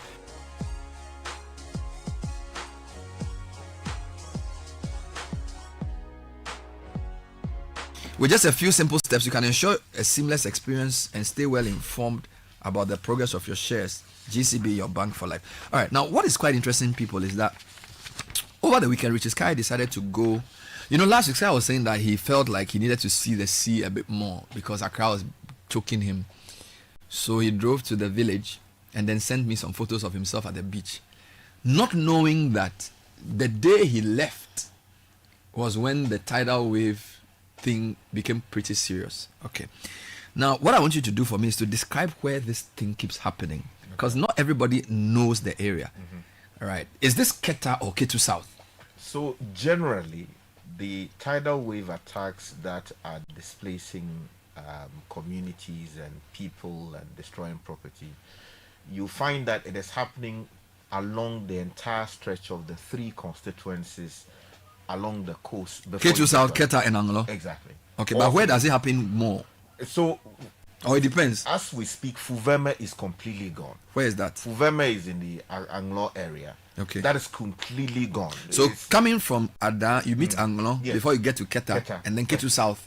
All right. Then if you go to Keta itself, many homes in Keta affected. In fact, there is a lodge. I've forgotten the name of this lodge. That lodge is also under siege. In Keta? In Keta. Okay. Then if you come to the Ketu South constituency, communities like Agaveji, Amuchinu, Salakofe, mentioning names, Haveji, all of those communities are under siege. When you say they're under siege, what does it mean? Meaning that the tidal waves have encroached so deep inland that communities are being washed away. So as we speak, Agaveji, for instance, and Amuchinu, a huge portion of the land is completely gone. Are these towns between the lagoon and the sea? Yes, so the sea is to the south and the lagoon is to the northern part of these communities. So if you are coming from Aflao, it should take you approximately 40-50 minutes, depending on how bad the road is, to get to the area I'm talking about. So this Amuchinu place is in between Keta and the Aflao area. And when the tidal wave, so by the way, what's a tidal wave? Let's even get that. So correct. you know that sea levels have been going up due to global warming and some other factors. Okay. There are also concerns about erosion caused by man-made erosion. So people physically going into the space, removing, if you like, soil for all kinds of purposes, or removing grass along the coast. Creating problems for the space. So tidal waves basically will be situations where maybe there's a rise in the sea level, the sea has become more turbulent and is sending destructive tides to the seashore, consuming communities, destroying their schools, destroying their homes, destroying their jobs. So that is what is currently happening in the So when the tidal wave comes, does it come in the morning? Does it come at night? And how long does this last? So the rise and fall would depend, and the geologists or maybe the scientists would explain to you, depending on what the circumstances are. Okay. But the people would generally tell you that these things normally happen at night. So there is a high tide, and when that happens, depending on how violent the tides are, it will throw the waves deep inland. So tidal waves are more serious than regular waves? Yes. So regular waves, when you go to the beach, the sea is constantly boiling. I mean, I'm using the word advisedly. So you throw the waves to the shore. And it just goes back. Exactly, and goes back. But tidal wave is a massive wave that comes up. Exactly. And they are usually very tall when it is truly very, very violent. Does it go back though? It hits, destroys, and then comes back. It comes back. So it's a massive wave that takes longer time. And then also you see the sea moving inland. So what would ordinarily have been the shoreline, right? You see it moving towards the northern part of the community. Good. How wide is the strip between the lagoon and the sea? The communities you mentioned on that line. So is it like a 1 kilometer length? I'm talking the width, not length. Width. How wide is the strip that these communities occupy? So presently, yeah, the only like hard surface. Which of course is inundated between the lagoon and then the sea, will be about the size of, in some cases, the studio. Oh, like a road. Yeah, so the length of a road. Yeah, that's right. But I'm talking regularly, not when so like regularly before the tidal wave comes. So Bernard, regularly when we used to go there as Izaji, so that I could cross the lagoon to serve my maternal, hometown. You see that the community had an appreciable vast land, right? You see that people were doing fishing along the coast. You see several houses built along the coast. All right. You see that their life was vibrant. Schools were in session. They even had burial grounds which had not been encroached. So it was that wide? Yeah, it was really wide. With houses on both sides of the road? With houses on both sides, except for areas where you had a lagoon. So it means that as you speak, some people's houses are already gone? Completely gone. So I'm saying now, what's the difference? I think this will be 13 by 13. I mean, so basically, the length of the studio is probably 10 meters. 10 meters, yes. 10 meters, yes, or 20 meters maximum. So this is like between the Keta Lagoon and the sea. Yeah, I want to know the width of the line. The reason I keep asking these questions, I want to get a sense of how the encroachment has evolved over the years, and whether we are not fighting a losing battle, in the sense that if you look at what the sea has done in the past decade, it is quite inevitable that the road will go. It's gone. No, there was a road there yesterday. I'm saying that the road is gone. So you have... It's going or it's gone? So parts of the road are completely gone, taking away. And then also the sea sand thrown onshore by the waves have taken over other portions of the road. So rendering those spaces completely, is it the word unmotorable or immotorable? Unmotorable. Do we know the population of people affected by this latest one? Estimates. Yeah, at this point, I think it would be impossible to get the numbers immediately because NADMO would have to go there and do some investigation. But I have no doubt that it will be in the hundreds and possibly thousands, because generally the people were forced to move into the lagoon area, sleeping in churches, in schools in some cases. But what's happening is that because of the movement inland of the seashore, even these communities have been inundated, because once it suppresses the road, moves into the lagoon space, those communities themselves are even submerged. Somebody sent me a link. So I think the name of the landform that these communities are on is called a sandbar. Yeah. Okay. A sandbar in between the two. Okay. What has the research shown about the viable solution to this? What is the most sustainable long-term thing to do? So based on research, do you know? So what I understand is that it's a sea defense wall. That's one of their solutions. They have to put like hard rocks, because sand and water is not something that can resist water. So you need very strong stones. If you think of granite, those. But type will of the sea stones, defense wall stop the encroaching of the sea, or just minimize the effect of the wave? Well, the wave is the main issue, because the wave is kind of washing away the sand. That's part of the problem. But won't the wave override the rocks? Eventually, because but that's what I'm saying. That's one of the things you can do to slow it down. So if we are in a situation where sea levels are rising, the waves are doing it, and the projections are maybe in 20 years, this sandbar is gone because of the sea. The sea defense wall can make it 50 years, 80 years. So it delays it. That's one of the solutions. But the truth is, if sea levels are rising, so I went to Keta really and I saw you the can sea do defense wall. eventually. I was near Fort Prisonstein, Has that sea defense wall worked? Yes, it worked. How long is that sea defense wall? It was under the Rawlings administration, and it took a number of years. In fact, the Kufuor administration, if my memory serves me correctly, eventually completed. I was going to ask how long it is. Because I was at a particular part of that place. Mm-hmm. It was pretty long. You know, you could see that the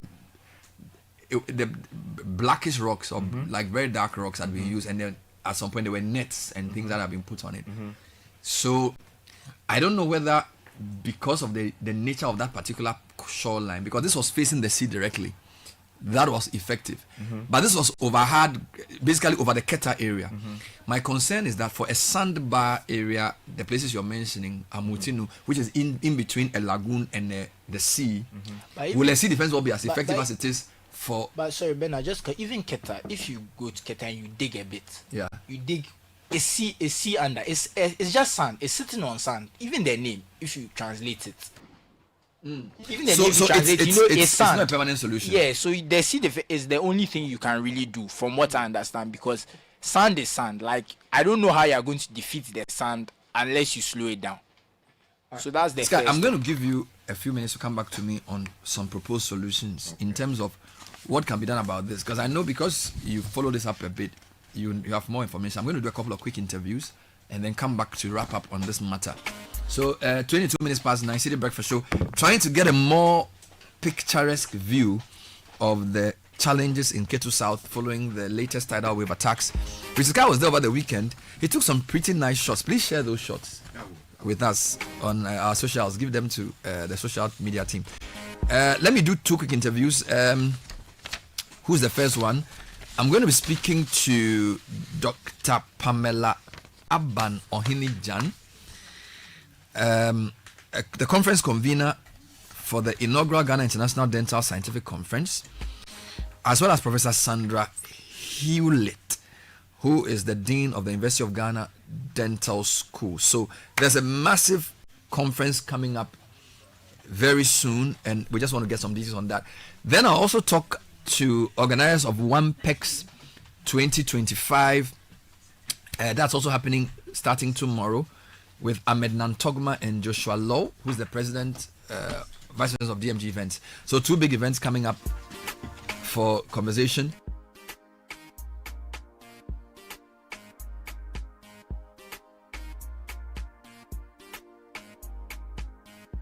In the meantime, upgrade your office space by calling the experts of Expert Office Furnish Company Limited for your ergonomic swivel chairs today. Now, our ergonomic swivel chairs have intelligent seat cushions with dynamic bionic spine pressure relief design. Quite not busy. The dynamic smart motion back support technology is equipped with double wing support chips and has great benefits from your health and spine. I actually need one here. You know, the way I'm sitting this morning. Expert Office Furnish is located in Accra at Atomic Hills on the Asori Junction near ASI Plaza, Ashoman Estates. Call us on 0571 386 600.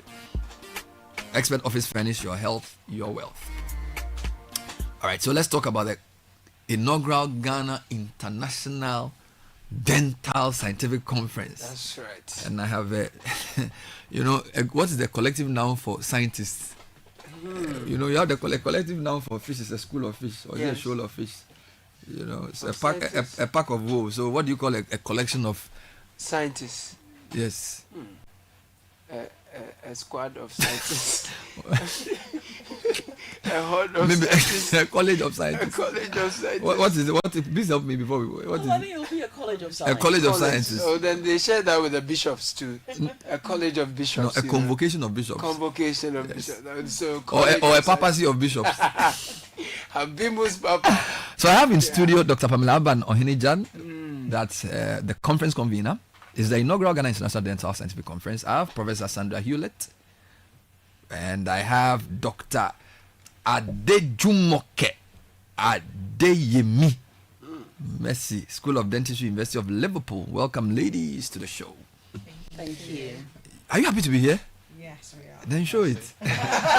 Very excited. Wonderful. Bernard, you know the interesting thing? Tell me. I met Dr. Pamela in the UK for Beyond Borders. Dr. Henizan. Yeah.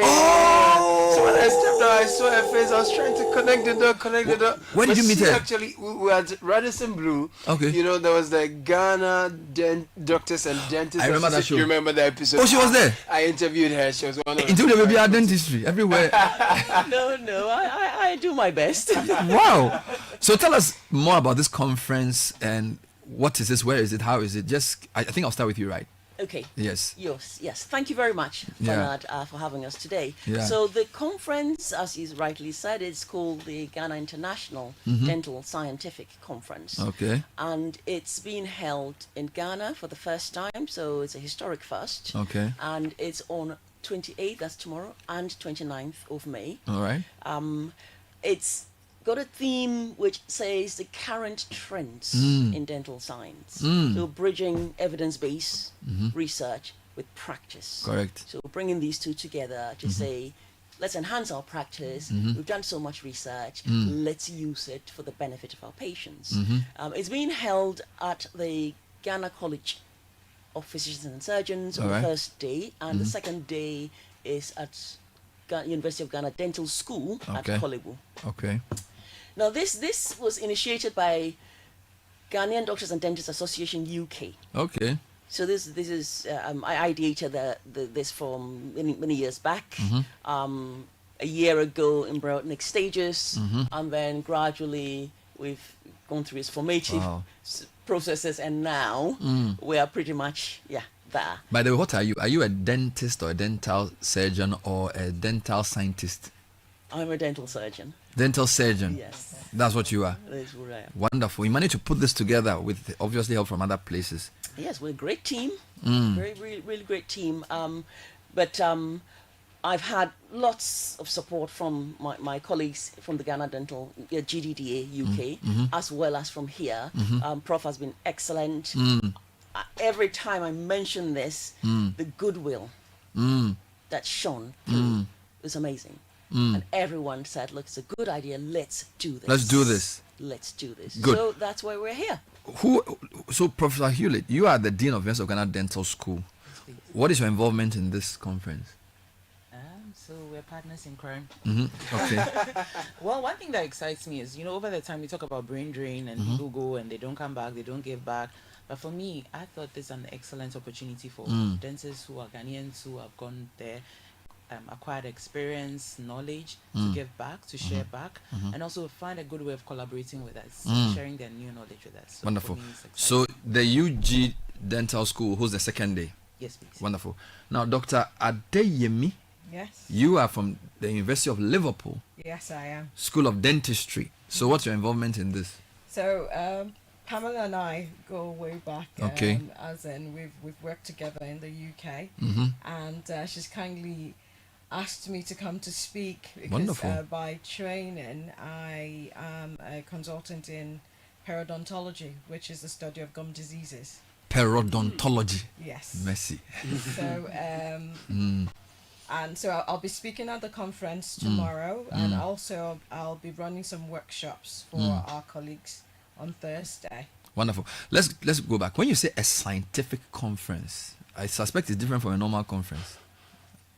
Yes.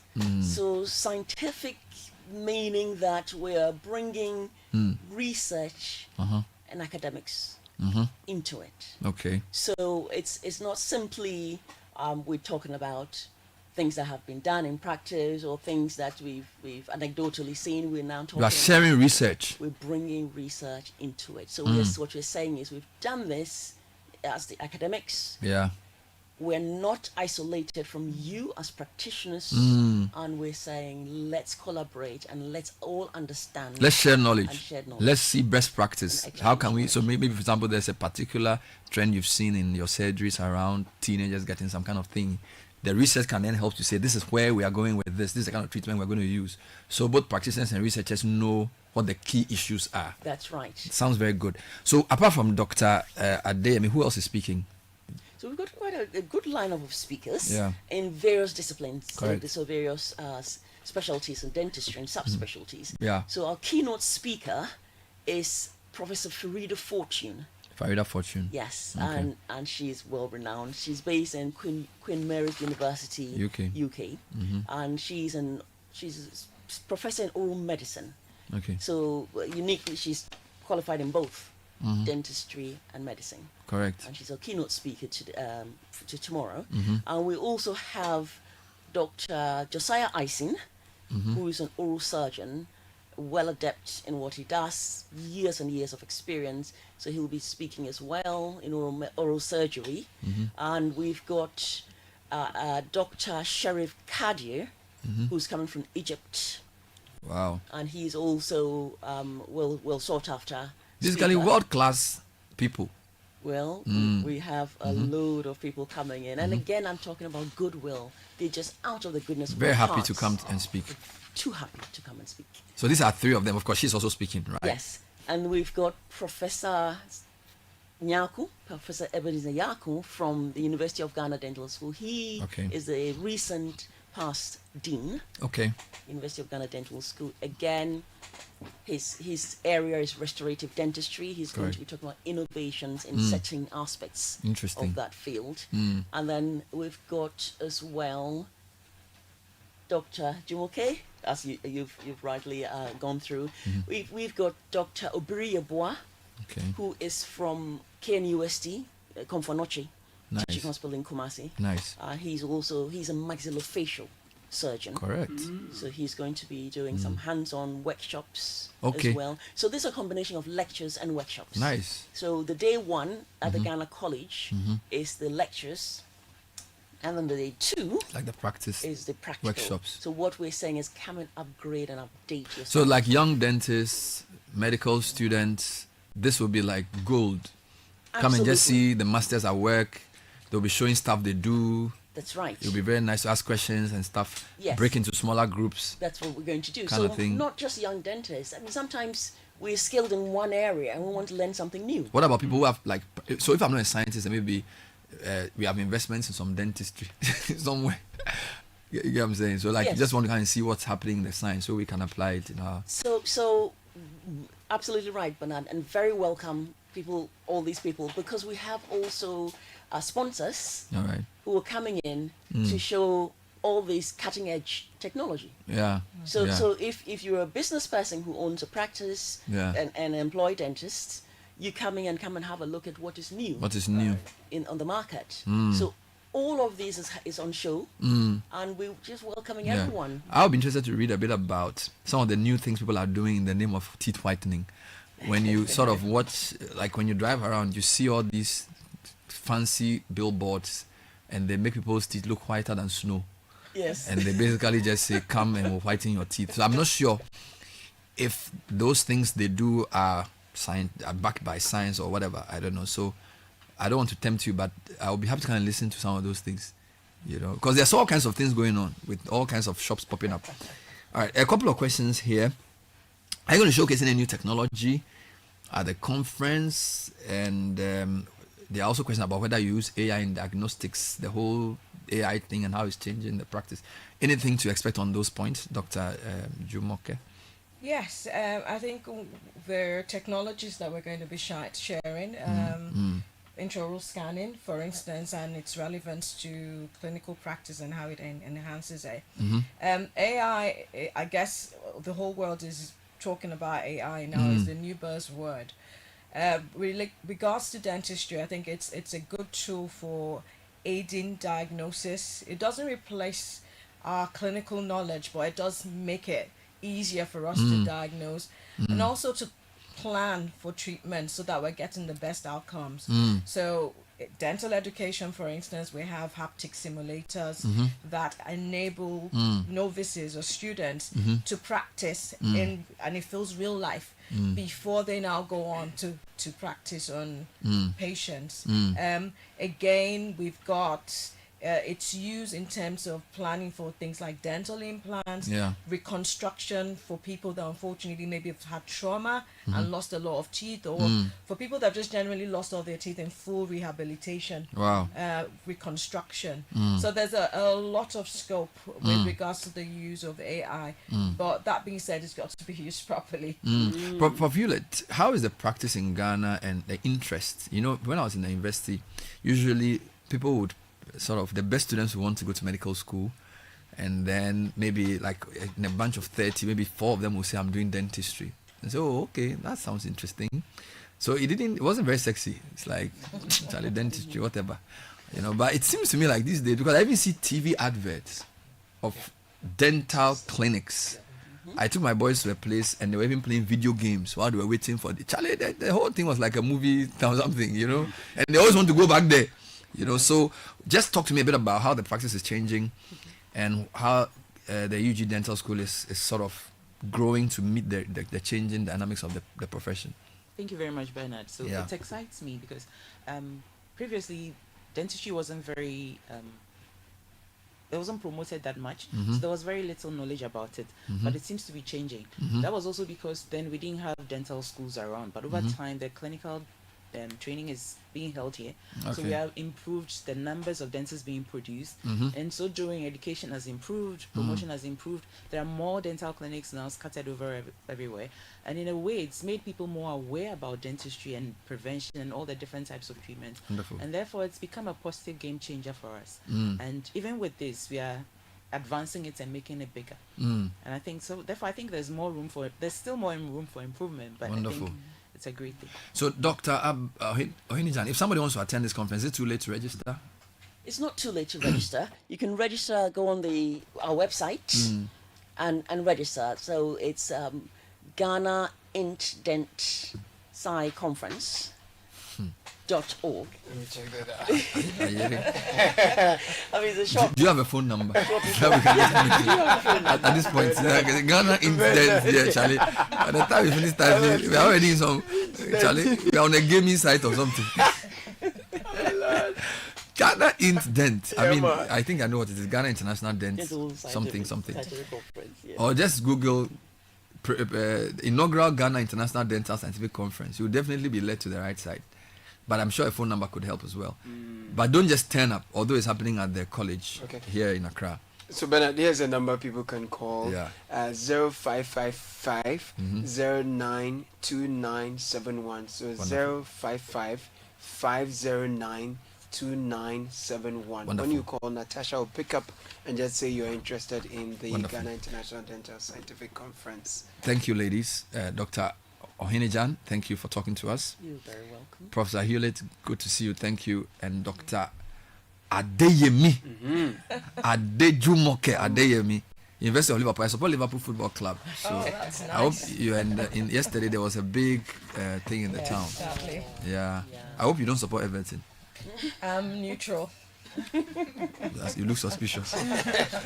I am neutral. Yeah, neutral. 9:39. We'll be back with more. Stay with us. Unleashing the power of relevant radio. This is Citi 97.3. Join the conversation on the Citi Breakfast Show on Facebook at facebook.com/Citi97.3, Twitter at twitter.com/Citi973, and Instagram at instagram.com/Citi973 with the hashtag CitiCBS.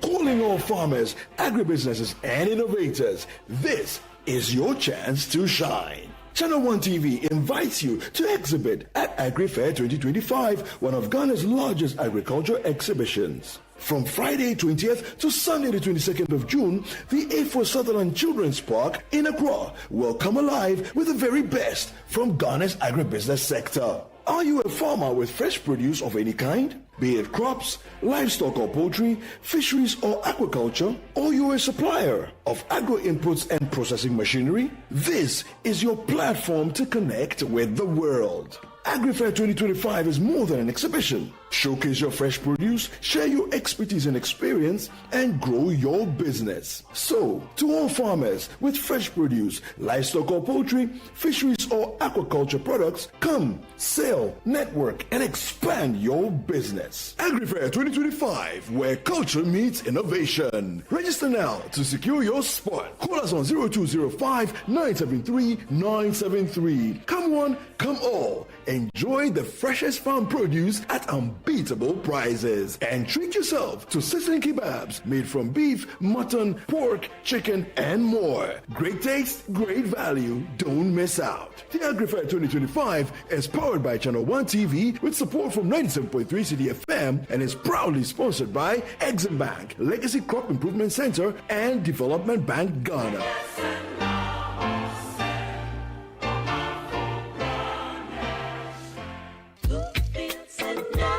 Hi, Mom, it's me, Kwame. Hey, Kwame. How are you? Mom, I'm fine, oh. Okay. You know something? No, tell me. I'm looking for a complete furniture set for my new place. Kwame, I've told you before, the only one place you should go, eh? Yeah, Mom, but I need a mattress to fit my bed. Ash Foam. I need a bed to fit my room. Ash Foam. What about a sofa where go relax my body? Ash Foam. Wardrobes to fit all my clothes? Ash Foam. What about linens and pillows for sweet dreams? Kwame. Ash Foam. Mommy, I feel you. Ash Foam all the way. For mattresses to beds, sofas, wardrobes, linens, pillows, and more, don't waste time and visit any Ash Foam showroom across the country or call our hotline at 0243 200 729. Ash Foam. Feel it, know it. Hey, so what goes into building quality structures? I mean, literally, what goes into it? Wujaf, you don't want to be sitting here somewhere worrying whether or not you did a really good job. It'd be very simple equation. If there's no diamond cement in the mix, massa, forget it. Don't start cry. Menye, diamond cement has been providing builders, block makers, and construction companies that peace of mind for years. Diamond cement is 42.5 R grade cement. Unbeatable quality made right here in Ghana. And because we have your pocket in mind, we provide 32.5 R grade so that everybody getting on. No long talk, Jack. If there's no diamond cement in the mix, don't start. Locate Diamond Cement Ghana Limited nationwide with factories in Aflao, Takrade, and Buipe, or call 0244 313 368 or 0540 111 978 or 0202 021 175. Diamond Cement, still as hard as a diamond. Hello, boss. I just drove out of your premises. I've called you several times. Boss, I beg. I gave you an opportunity to present your proposal with your financial statements. You didn't. If we approve and request for an invoice, that will take you another month, eh? You couldn't even provide receipts from the last job. My brother, we have given the contract to someone else who promptly furnished us with what we needed. Get serious. Yehoah. Don't be caught in this mess ever again. Restart with Build. Build provides businesses with a comprehensive accounting software with features that make your bookkeeping, accounting, tax, and payroll functions seamless. Our support team is always available to assist and respond to all your inquiries. Log on to www.build.africa and sign up. Call 030-80-4007 or 0303-974-832 for more information. Build. Bookkeeping made simple. Results made extraordinary. Join the conversation on the Citi Breakfast Show on Facebook at facebook.com/Citi97.3, Twitter at twitter.com/Citi973, and Instagram at instagram.com/Citi973 with the hashtag CitiCBS.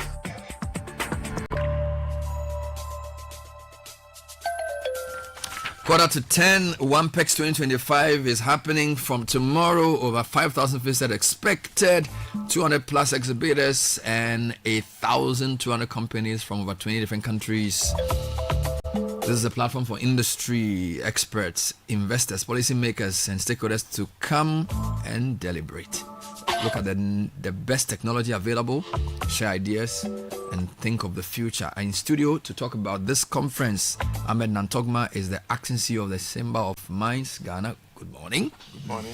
Joshua Love is the Vice President of DMG Events who are putting this together. Good morning, Joshua. Good morning. Thanks for having us. Wonderful. So, Ahmed, What is WAMPEX 2025? How does it position the chamber to drive transformation in the mining sector? Well, you said, your intro. Yeah. About this is the longest running mining event arguably in West Africa. Okay. It's over 30 years.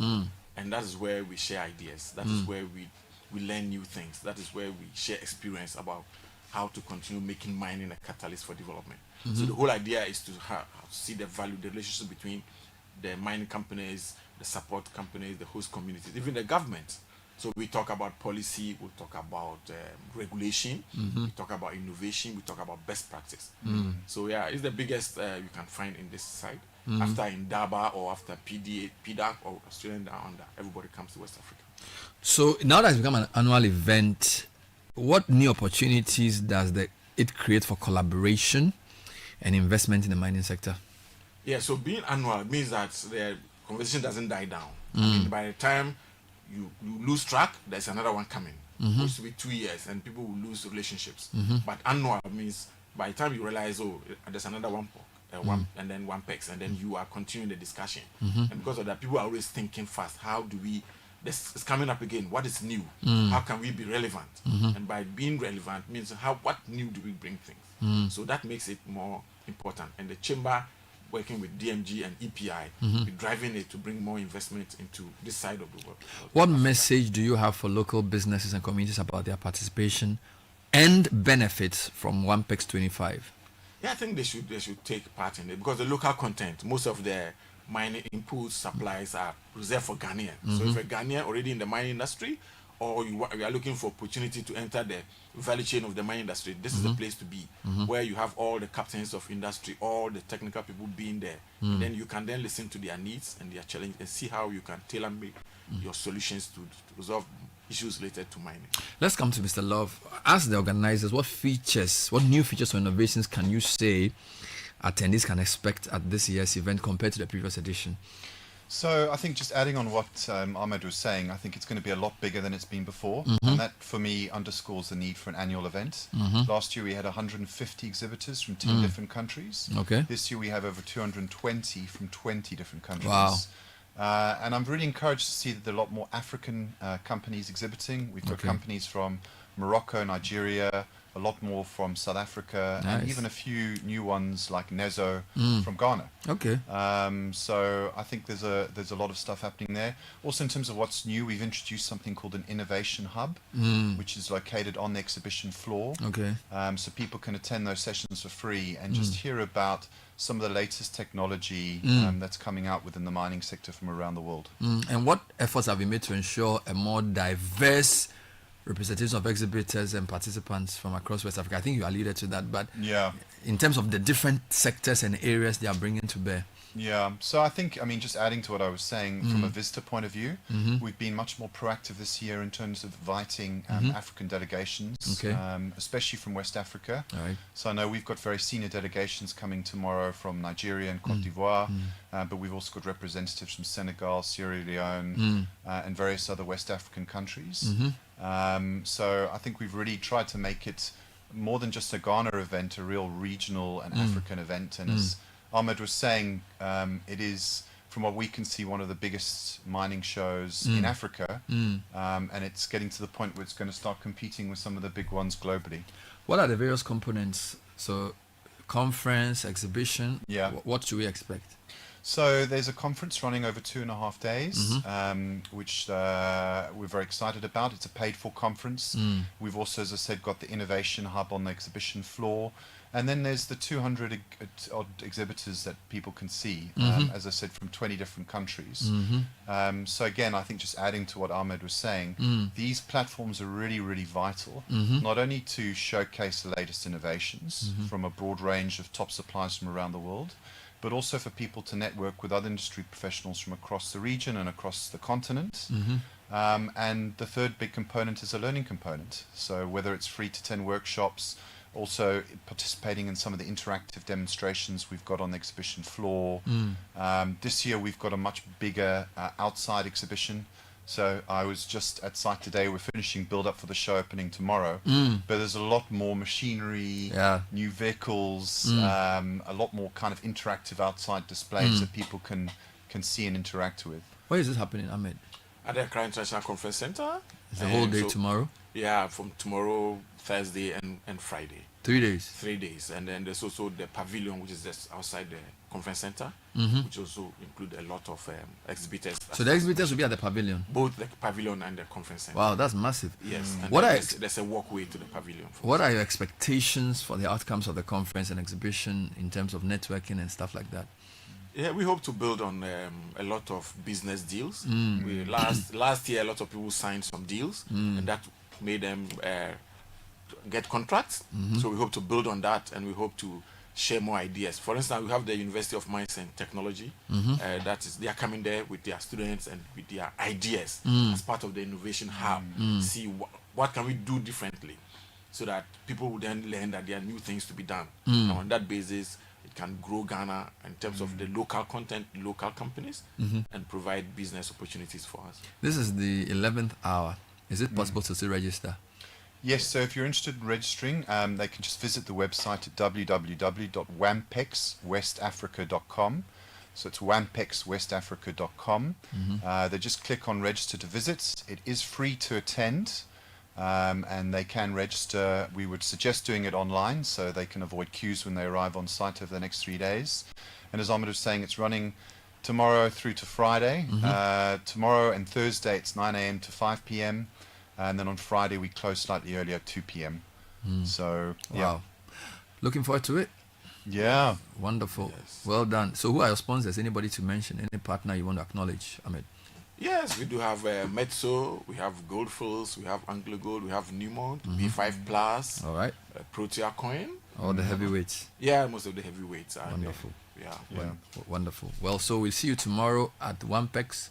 It's a 3-day event, and DMG Events have put it together in partnership with the Chamber of Mines, who are like the lead agency for the conference. So thank you, Ahmed, who's the acting CEO of the Ghana Chamber of Mines, and Joshua Love is the vice president of DMG Events. Yes, and I'll be there. Yeah, I'll be there.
Six minutes to 10.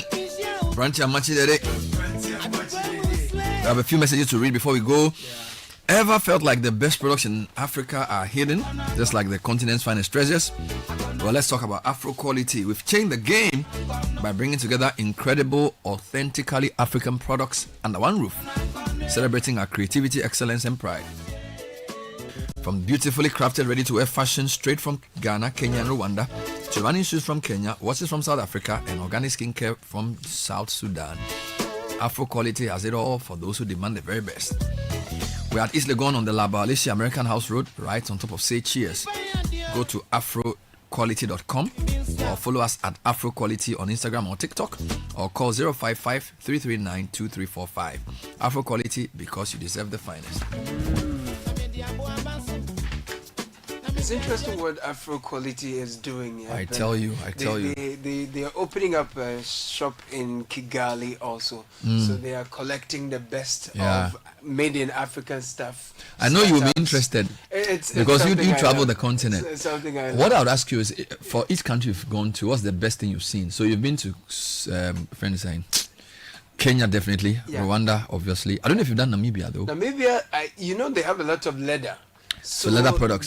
Their bags, their belts. Yeah, I particularly like their bags, except that they're usually the handmade things. They're very expensive. You see it, so they have the leather bags. Yes, leather bags. They are really good. What about Rwanda? Rwanda, you're not sure. In terms of what they do, they also make some leather stuff. They have some nice. Because Kenya is definitely tea. Kenya is definitely tea. Ethiopia is definitely coffee. Wonderful. Have you been to South Africa? No, I just transited through SA. So because they I think they would like to be known for their wines. I think they would like to be known for their wines. That's very true. Tufo and Frema have been there to taste some of their wines. My issue is that the way these things are clear, I don't think Africans see Ghana as a chocolate hub yet.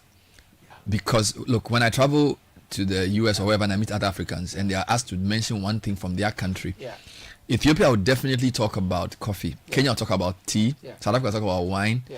As you rightly said, Namibia is leather. Botswana will talk about diamonds. Ghana is gold, but I can't carry gold. That's true. You get it? So I feel like chocolate doesn't come top of mind. I think we need to do a lot more work on Africans seeing Ghana chocolate as the best. Our chocolate has more chocolate content than the chocolate made in Europe. They just add sugar and milk. But somehow our chocolate is seen as harder and not as nice. So we have a bit of work to do on the chocolate side. We should be doing more research, not just on the trees. You see, the problem is that our cocoa research has been more around the tree, making sure we produce the raw cocoa beans and sell it to the people to add value. We should do more research around the chocolatiering. Is that the word? So people who can do different versions of chocolate, different tastes and different mixes. All right. I think the government should spend a lot of money there because I think there's a massive African market. Nigeria, 250 million. Ethiopia, and Ghana is seen as a good place to come and do holidays.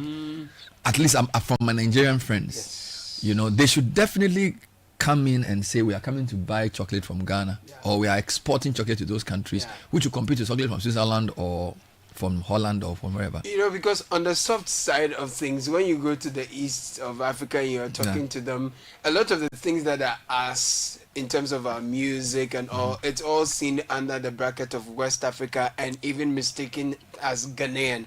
And if you ask any East African, for example, to tell you mean Nigerian? They're saying Nigerian, if you ask them to tell you their top 3 Ghanaian songs, all the songs they will mention will be Nigerian songs. The Ghana brand is not distinct. It's almost like subsumed under the Nigerian influence. I don't even think that's a problem. The thing is that we are seen as West Africans. So generally, Ghanaians and Nigerians are the 2 West African countries that are mostly known. That can have its advantages. Okay, I'm just saying that chocolate is such a massive product, which we don't seem to market well. And look at the stuff Cocoa Board, CMC or CPC, they make losses. Check the state ownership report. It's just not right. I think we need to get serious with our chocolate, and we need to really, really make the cocoa the center of our economic revival and our industrialization. So, talking of value addition and all of those things, I think chocolate is a good place to start from. Well, we were ambitious. We wanted to do 4 topics. We did 3. We started off with the interview on the missing containers, and we need more clarity there, but at least we got some information through. We did a bit on the Ghana embassy in the US and the problem with the tidal waves, which we touched on briefly. We could not discuss the transport fares, but we live to fight another day. My name is Bernard Avle. I did this with Richard Sky, and of course Caleb Kuda and Francisca Kakra. Yesterday somebody sent me a message and says, who is the lady on your show? She has a nice voice. Yeah. And I said, oh, she's Francisca. I said, so why haven't you introduced her? I said, well, I did. You are not listening. Then she's like, well, introduce her again.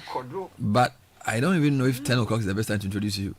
So I don't know. For those who've been asking, Yes. Francisca has joined the team. Yes. This is your second week, right? This is my second week, yes. You joined on Monday. Yes. How has it been so far?